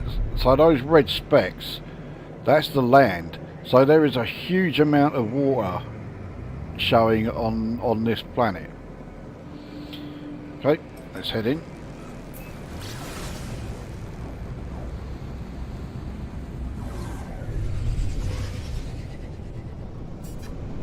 And now, where's the fucking water gone? It's completely disappeared.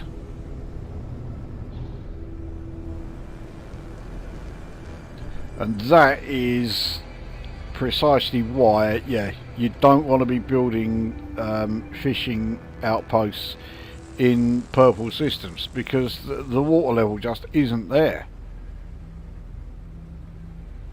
I say, obviously with gas giants you can't avoid it, and with water worlds you can't avoid it. But I mean, with water worlds, they are still absolutely covered. You know, the surface is completely covered in water. It's still, like, you know, hugely deep, so you've got no problem. But yeah, I saw all these radiant shards here. I'm going to mine these. You can either use these to fuel sentinel ships, or you can stick them in the refiner. You'll get 50 nanites for every radiant shard. So I've just got 350 nanites there. I might actually just stick that in my sentinel ship.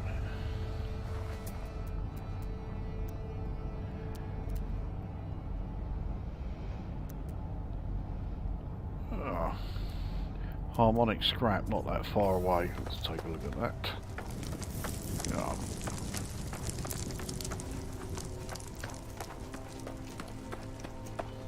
So this is meant to be, what's the planet type? Oh, okay, you're right, yeah. I thought it was like a paradise planet, but no, it is a burning planet type, so I'll give it that. Oh, I can see two of those things that I can't remember the fucking name of, so anyway, this thing hasn't got anything worthwhile. 38 rusted metal is not worth worrying about. But yes, two of these things.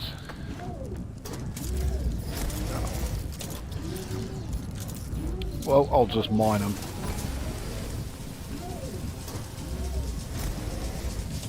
Alright, that's one down. Got an inverted mirror for that one. This one, hopefully I'll get another inverted mirror. Yep, there we go.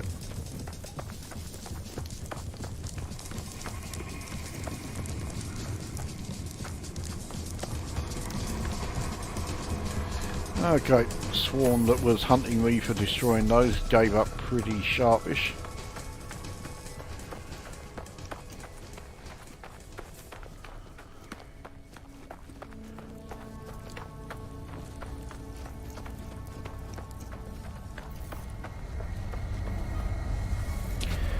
But I mean, if you look at the fauna here, I've only discovered 4 out of 9. But the 5 that I've not got, 3 of them are underwater. 4 of them are underwater. Well, where the fuck am I going to go to find them?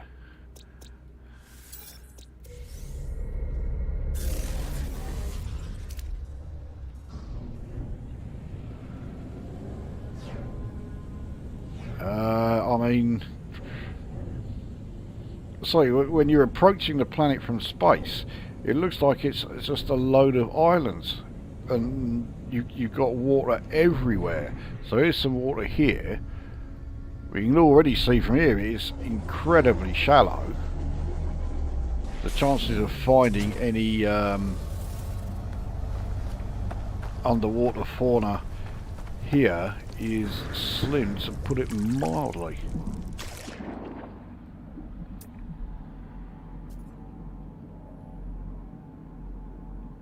Nothing.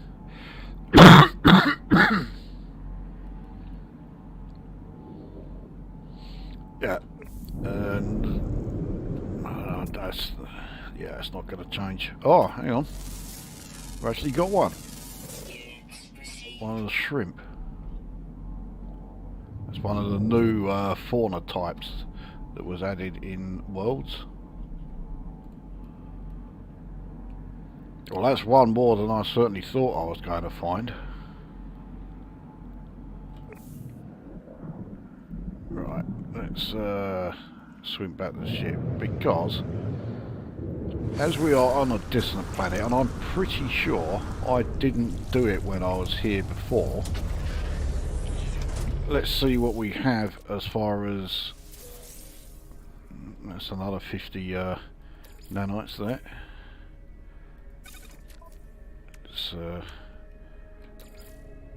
Those are the inverted mirrors, 95 nanites for each one. They're not used in anything in you know, powering up a ship or anything, so I'll keep those for now. But yeah, oh, for fuck's sake, let's use one of the echolocators, find an autophage camp.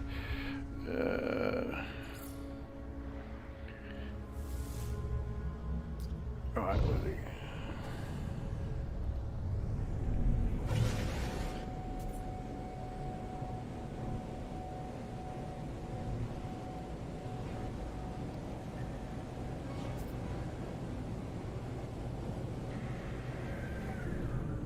there we go.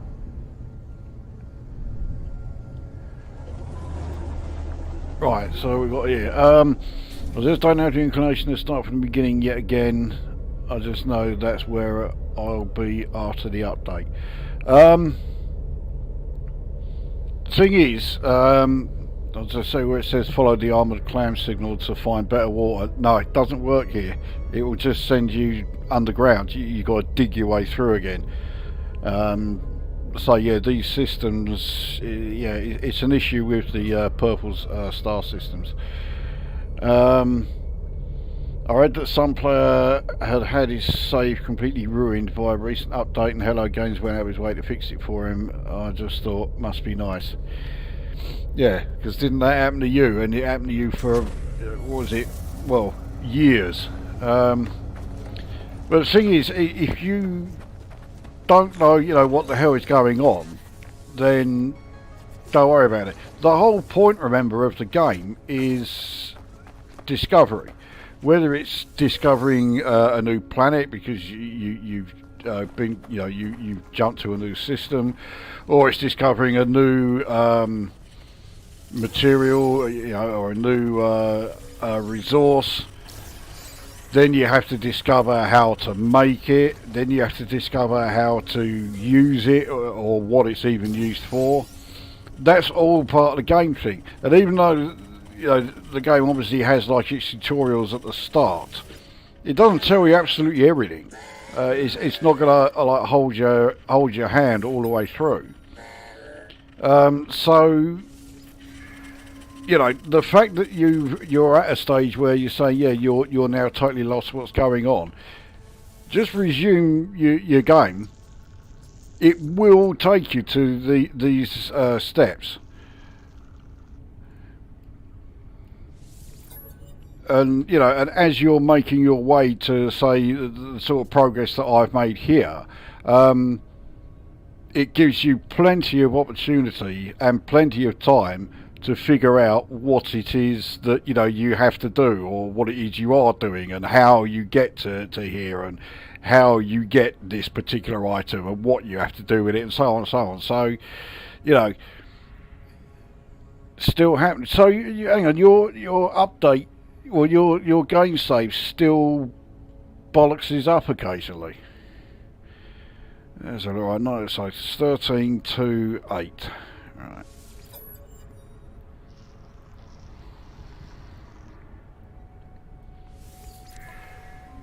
Right, so there's a 2, there's the 8, and there's the 13.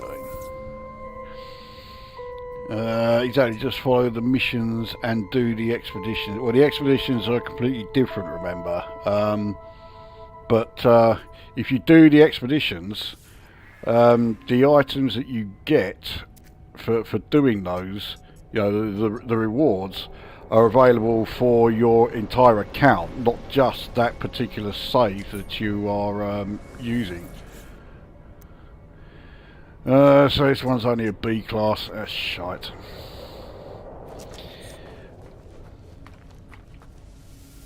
Okay, let's see Locate dissonance spikes. See what the crashed Sentinel ships are like here. So, found one. Not a big surprise.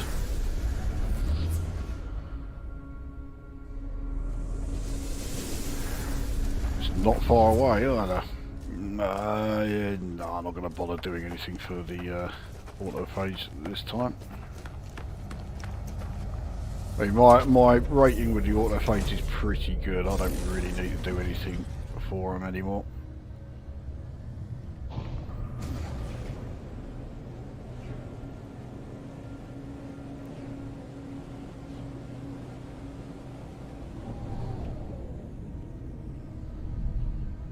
So here we are.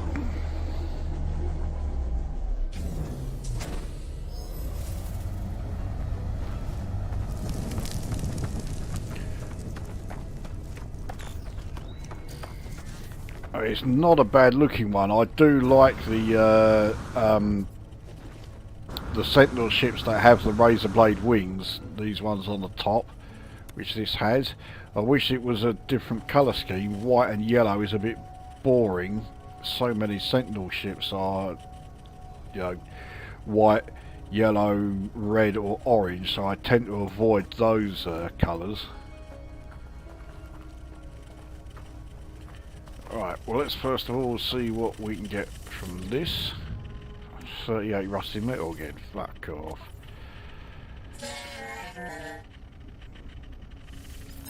I don't need to keep feeding Atlantidium, but I've got shitloads of it, so yeah, I've got no qualms about giving a load of it away. It's only a C class anyway, so it's not worth bothering with, but we'll take all this stuff from it.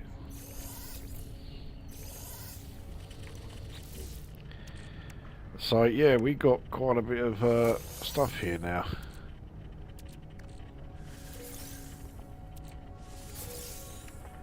Including a lot of this junk that I picked up from the camp that the autophage were at.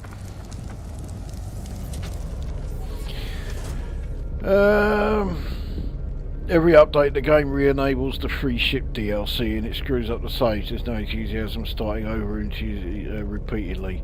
Every big update, I should say. It will be okay until the next idea comes along. Well, I mean, I assume that's... where does it come under? Does it come under General? Yeah, there you go, redeem bonus content. Okay.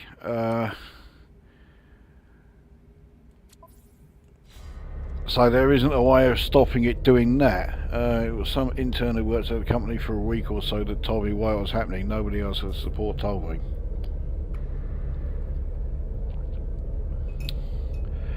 I do know a way of stopping it doing that. It is, shall we say, not one that... Providing that's all you use it for, it's okay.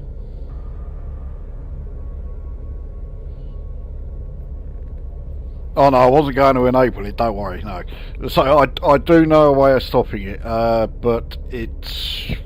yeah. I'll say no more than that for now.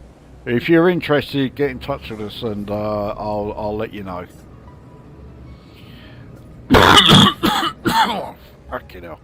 Right, let's head back to the space station.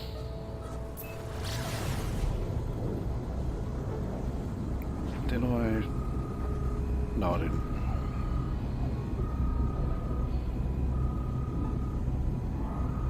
I never had that issue. No, I didn't have that issue either. I had never heard of it until Rodian was saying that he had it. But I did have the issue that he was talking about, whereas you know, I would save my game, and every time I would go back in to start it up again, it would start it from the beginning. And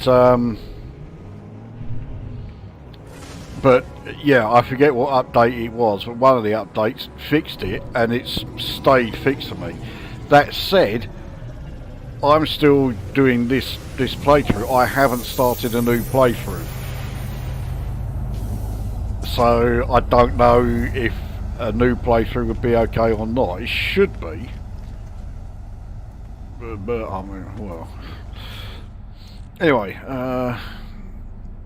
let's check what I've got here. Okay, well I can sell the Sentinel Weapon Shard and I can sell the Suspicious Scanner modules. I don't need either of those.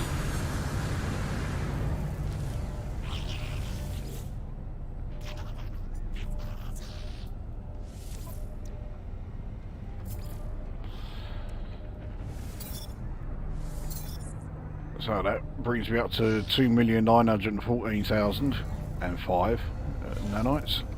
I think that was okay. Right, I'll get shot of the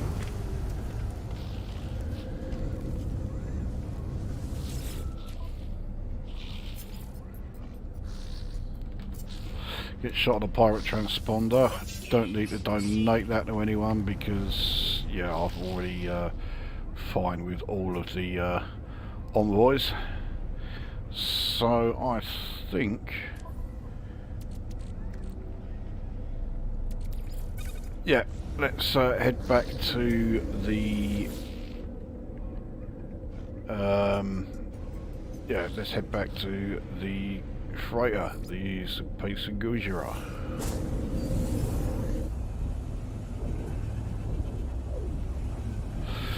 If I get the bug for playing again, which does happen occasionally, I might get in touch with a way to disable the DLC completely. Thanks for the offer. Yeah, no worries. I'll.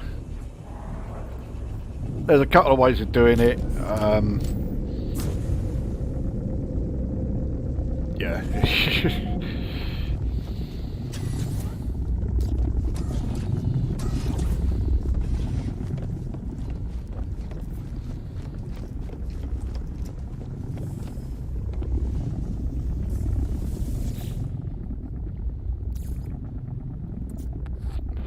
Right, so I've got a lot of stuff here to refine. Most of it will be fairly quick, so let's get this living slime into runaway mould.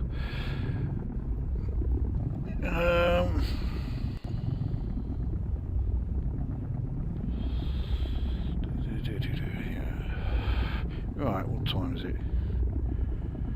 20 to 10. Is there anything in particular that anyone wants to see in this game for the rest of the stream?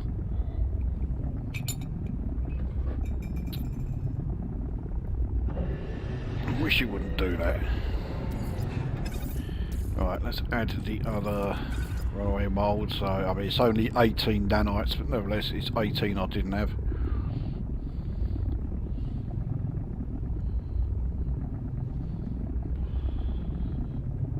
Right, so that 4 is no good. I'll bung that in the starship to flog. So everything else is a hell of a lot quicker. So yeah, we're up to 68 nanites. These two here will get us up to 258.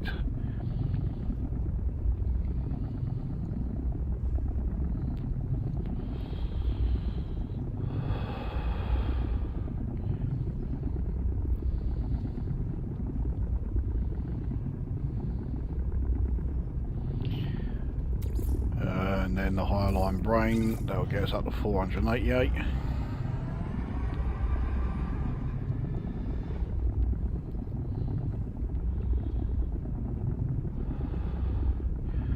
I think that is everything that I'm going to be converting to nanites.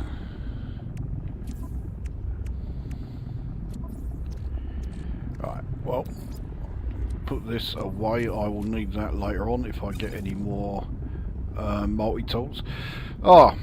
This is just reminding me, right, anyone who is watching this still, if you are that mad, if any of you want a hauler, I've got a load of hauler parts which I will gladly just give away. You don't have to give me anything for them.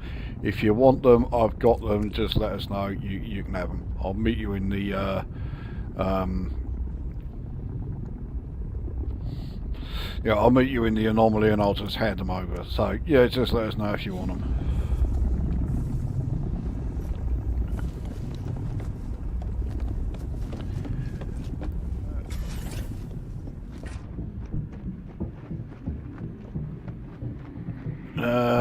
How you made those expensive items quickly? Stasis devices, fusion igniters. Well, I wouldn't say I made them quickly, but right, let me just quickly finish what I want to get done here, and then yeah, I'll talk you through that. I mean, it's pretty simple. The trouble is, it's pretty simple if you've done various missions and what have you.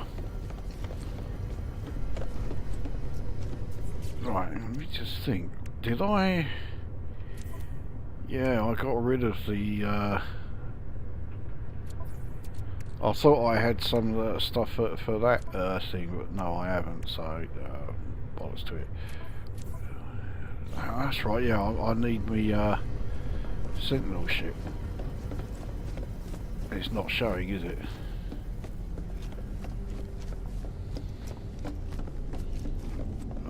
No, that's not it. Okay, right, we'll just temporarily change the ship to the Sentinel one.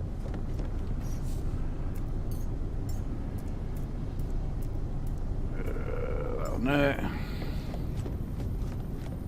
So I don't need to get in it. So this already has 9 radiant shards on there. So there you go. So it now has 16. That's plenty to keep that up and running for quite a while. I mean, if I wanted to, I mean, that would be 800 nanites if I put them through the refiner, but yeah, I don't really need to. Right, we'll change that ship back again. There we are. Back to the old Baragon.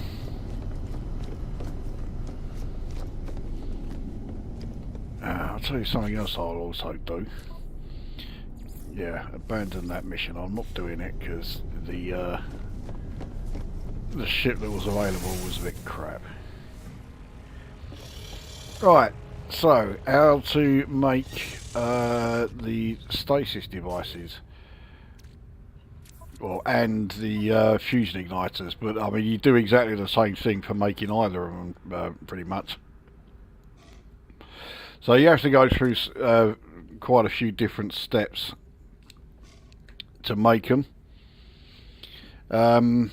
If you go to all of my bases, then providing you've got all of the steps that you can craft them all,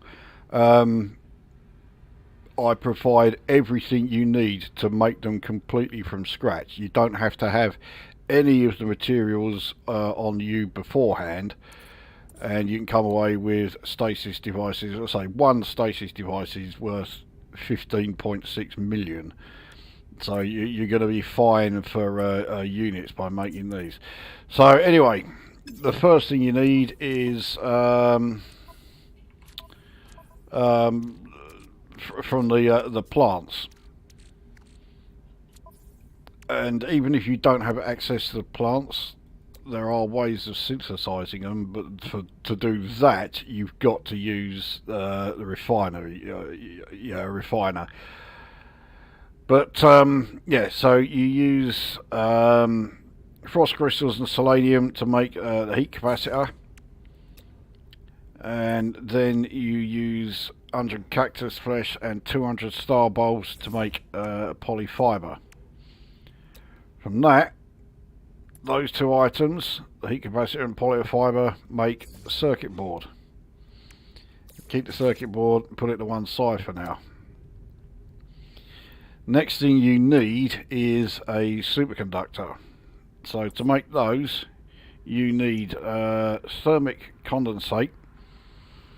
So you make that from sulfurine and condensed carbon. So 250 sulfurine, 50 condensed carbon. Voila. The other part that you need is no, I don't make very many of them. I'm pretty sure it's nitrogen salt. Let me just double check. Yes, it is. Right, so nitrogen salt, 250 nitrogen, 50 condensed carbon. They will then combine to make a semiconductor. You then need an enriched carbon. Good job this is on a video, because I am somewhat rushing through this, so you can always play it back later on.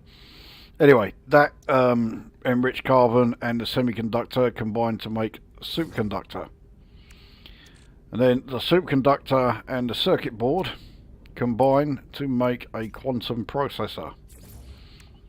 Now that part is one of the three parts that you need to make either the stasis device or the fusion igniter. So let's go on to the second part. So for the fusion igniter you now need a portable reactor. But if you're making a stasis device,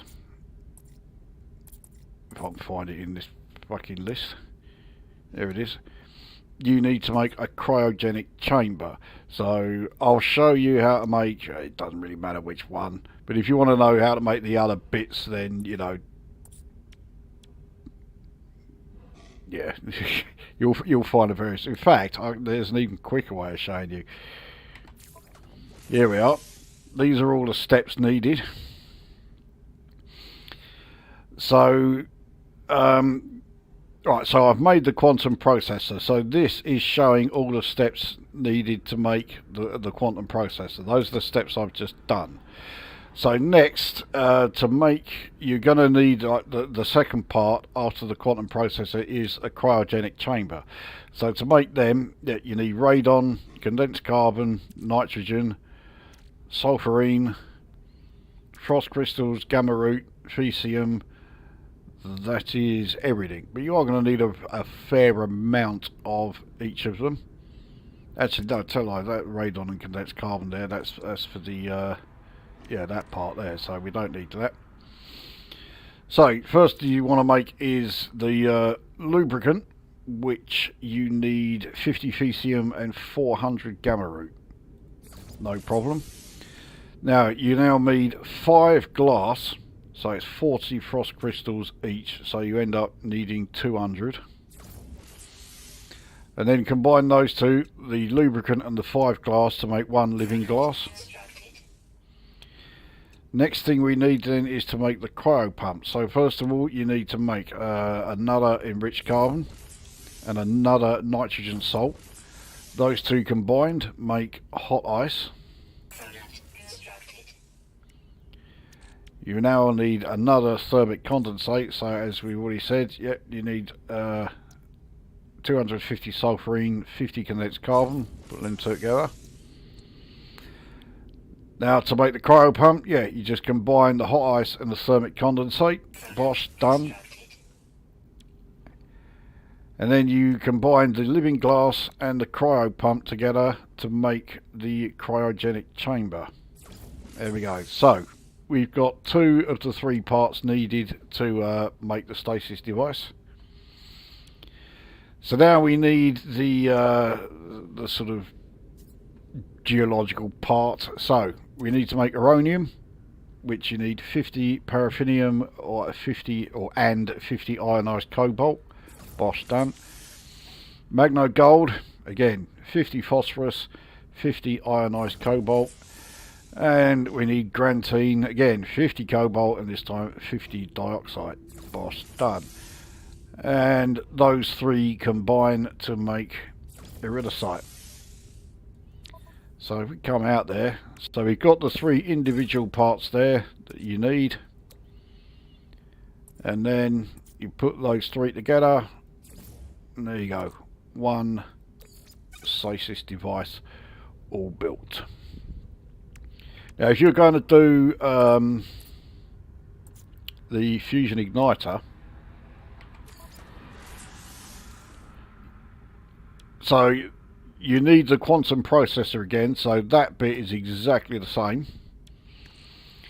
To make the geological part, you need to make 3 different parts that combine. So dirty bronze, which is pyrite and pure ferrite, all easy to get.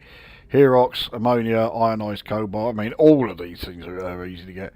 And lemium, which is uranium and pure ferrite. So that's easy enough.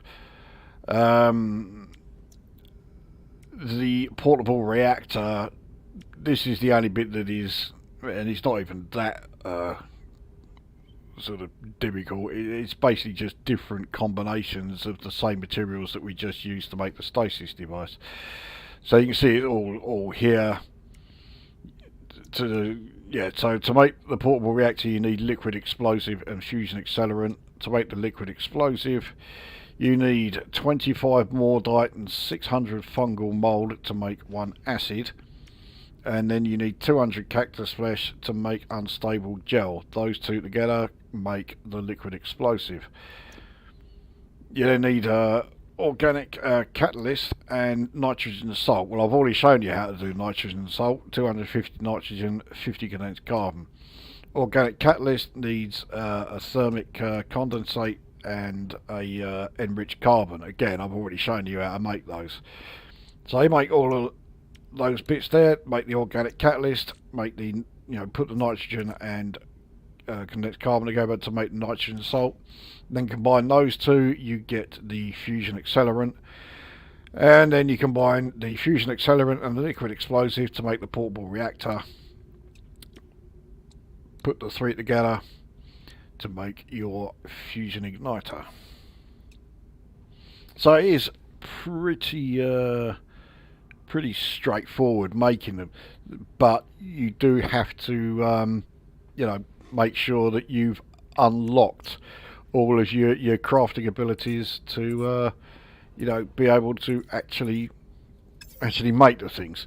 If you haven't unlocked all those crafting abilities, you're gonna find yourself coming up against a brick wall pretty fast.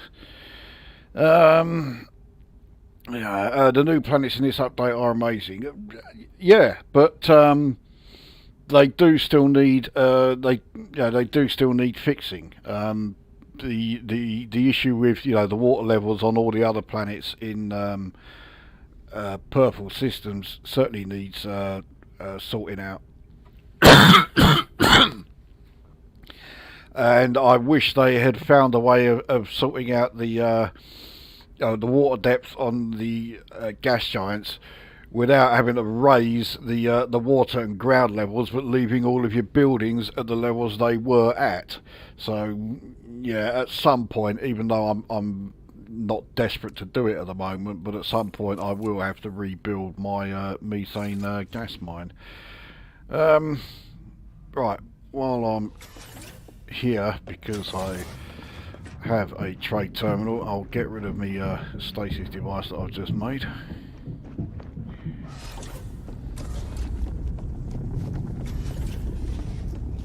I'll also get rid of those 4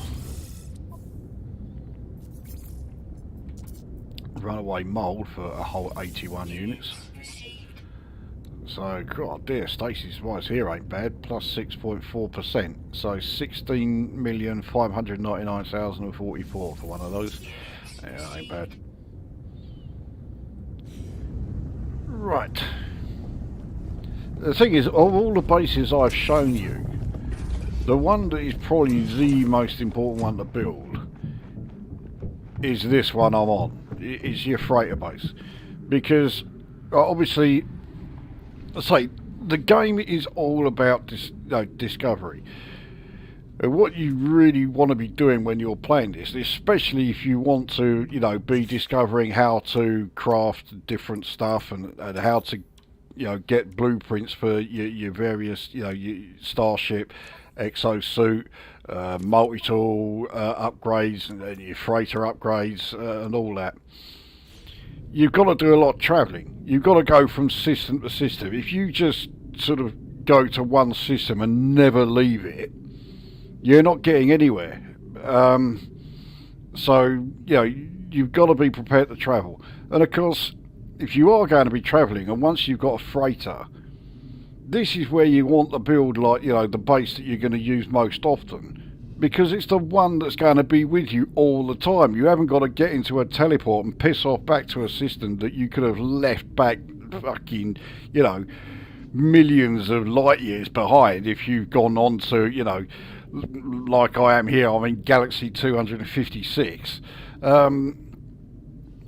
But my freighter's still here, so the base that you know, has most of the features that I'm going to use, that it has all the features I'm going to use, is always right here with me. So yeah, of all the bases that you can be building, without doubt, the most important one is your freighter base. I mean, I've kind of fucked up a bit with my one, because ideally you want the most useful features to be, like, you know, really close by. So once you pass this door and you're into the building area, really what you want is to have, like, you know, the most useful items right close by, so right here as soon as you appear. So of course the teleport chamber, the scanner room, you could argue the galactic trade room as well. You certainly want those all, like, close by. The cultivation areas, obviously properly useful, but yeah, it's not so important to have them close by. Yeah, the same with these. I mean, the exocraft specialist room you can put anywhere you like, because once you put it down, you never need it again. You know, you never need to use it. Actually, yes, it's the orbital exocraft materializer I'm talking about, not the exocraft specialist room. So yeah, forget about that. But yeah, once you built that, it does its thing. And in fact, this has become pretty redundant thanks to another addition in the Worlds Part 2 update. But yeah, the stellar extractor room, you really don't need those. Refiner rooms, yes, of course, you're going to need those, but you don't really need them to be right there in front of you. So yeah, you would certainly want to have, yeah, your teleport chamber, your scanner room, and possibly a galactic trade room pretty close by. The rest, yeah, just put. I mean, I really like how I've got my freighter base built, but I could do without having to go, you know, all the way over here and then through here and then back down here and around here just to get to my, yeah, the scanning room, the trade terminal, and my teleporter. So in that sense, yeah, I could have built this place a bit better, but that's the only things I would change. You know, having all of the yeah, your fleet, you know, your frigate mission terminal things here, fleet command station. There you go. Having them all together, yeah, it's a smart move. But obviously, you want to have your refiners, you want them all together. Whether or not you feel that you really need 24 of them is entirely up to you.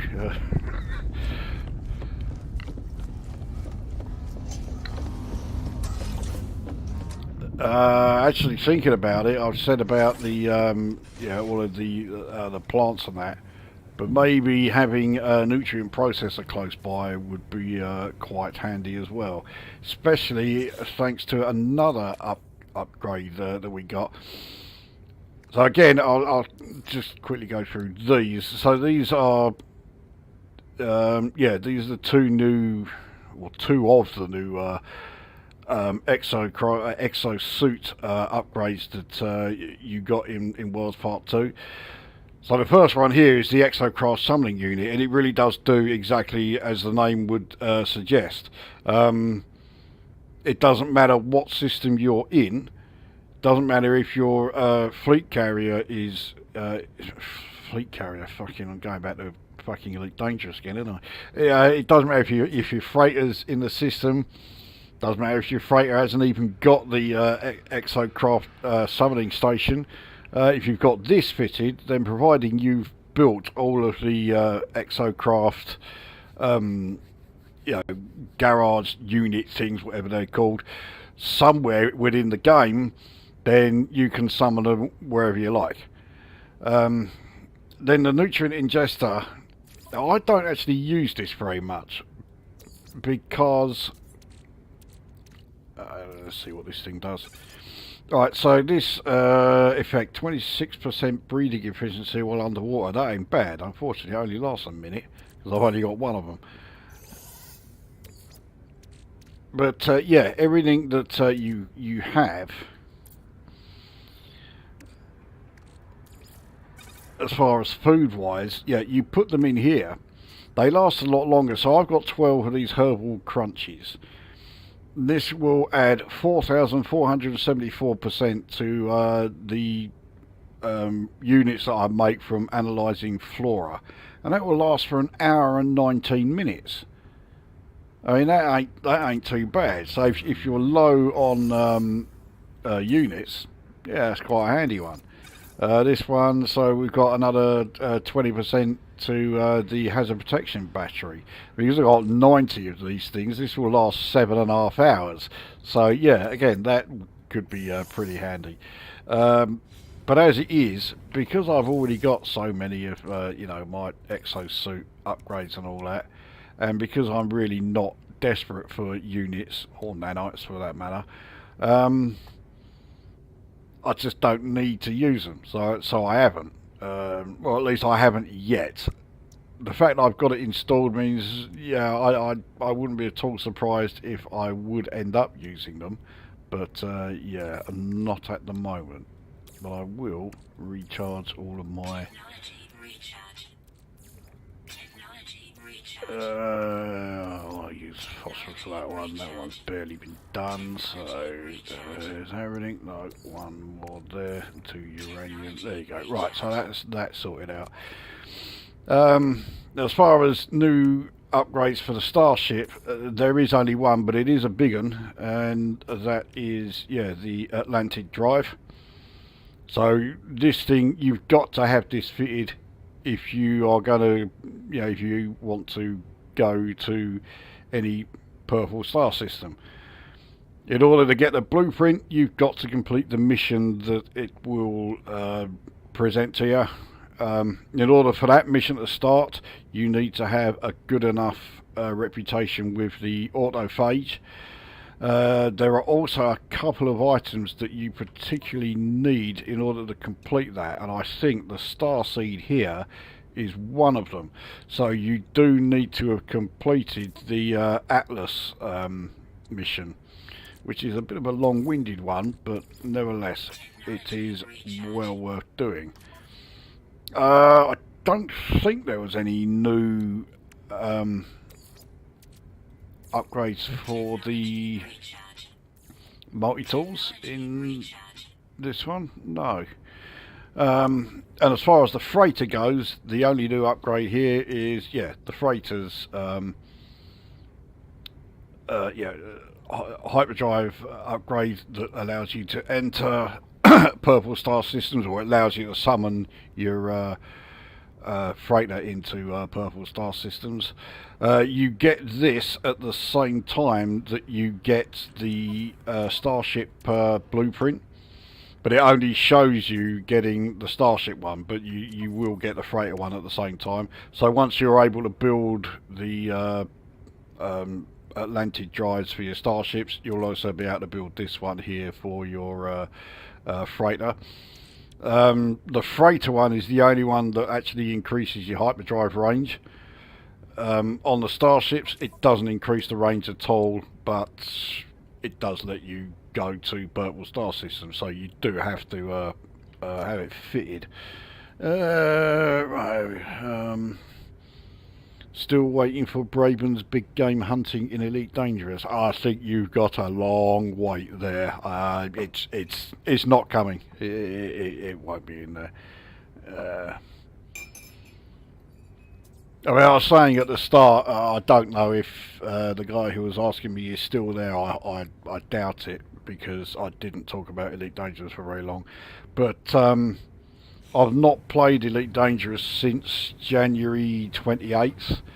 So I've seen, like, you know, videos and screenshots and forum posts about the you know, the Trailblazers update. I've not seen it at all on my, you know, my own PC. I could not be any less interested in colonisation if I actively tried. There is just nothing there that makes me think, yeah, that's well worth the amount of time it's going to take me to do that. There is fuck all. I mean, okay, when they were first announcing it, it sounded like you were going to get absolutely nothing. No credits for it at all. Then when the actual Trailblazers release date was announced, they did actually say, okay, if you build at least 10 you know, structures within the system, then you will start getting credits on a weekly basis. And when I saw that, I thought, right, okay, this might actually be worthwhile. But I have since seen, again, posts, screenshots, videos from people who have shown how much credits they have made each week as a result of this. To put it one way, the highest amount I have seen from any player who has done it is 28,000.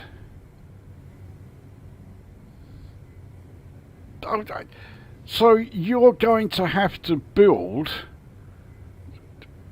at least that many structures in over 100 systems just to cover the monthly upkeep or the weekly upkeep of a fucking fleet carrier. What a total waste of fucking time. Never mind the fact that the thing is such a clusterfuck. It's bugged to fuckery like everything else that gets added to Elite Dangerous, it seems. So yeah, I am in absolutely no hurry whatsoever as far as playing the Trailblazers content, but I will. I'll say I'll almost certainly. In fact, no, I know I will definitely go back to playing Elite Dangerous once the Corsair is added. Once that's in there, yeah, you know I'm gonna go in and do that. Whether or not I'll actually do a video on it, because I mean, bearing in mind I haven't done a video or a live stream on Elite Dangerous for I don't know how fucking long. I've never even shown the Cobra Mark 5 in any of my videos yet, let alone, you know, the forthcoming Corsair. So yeah, I don't know, you know. Well, I know I'll go in there and play it and probably get one of those ships. Whether or not I'll do a video or a stream on it is another matter, you know. Anyway, that's enough Elite Dangerous for now. I think I could well do without. If I carry on talking about that, I know this video's just, well, this stream's just going to end up with me ranting, and no one wants that.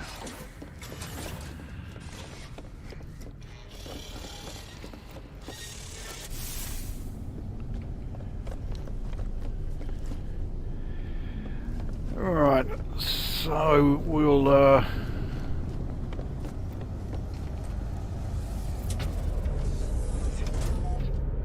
take the ship over to the station.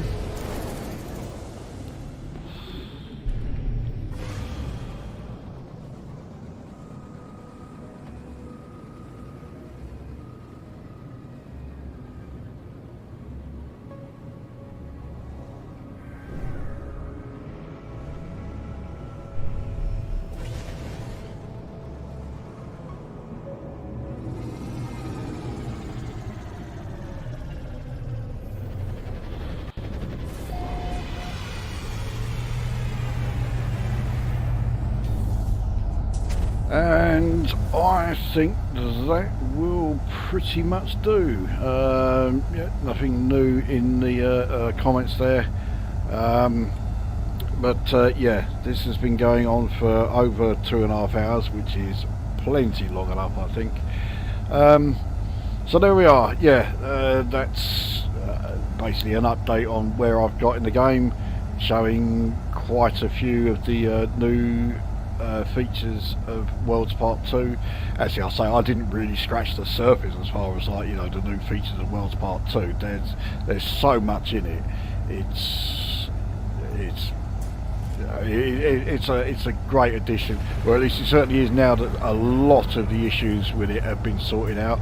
I know there's another pretty big update coming along for No Man's Sky relatively soon, which is going to sort out another whole load of issues, many of which I've never encountered, but just because I haven't encountered them doesn't mean I dismiss them. I hate it when people do that. Oh, I've not encountered that problem, so therefore the problem don't exist. Fuck off. Yeah, that's what a lot of them are like. Certainly what the Elite Dangerous community is frequently like. So yeah, there we go. That is it from me. So now go away.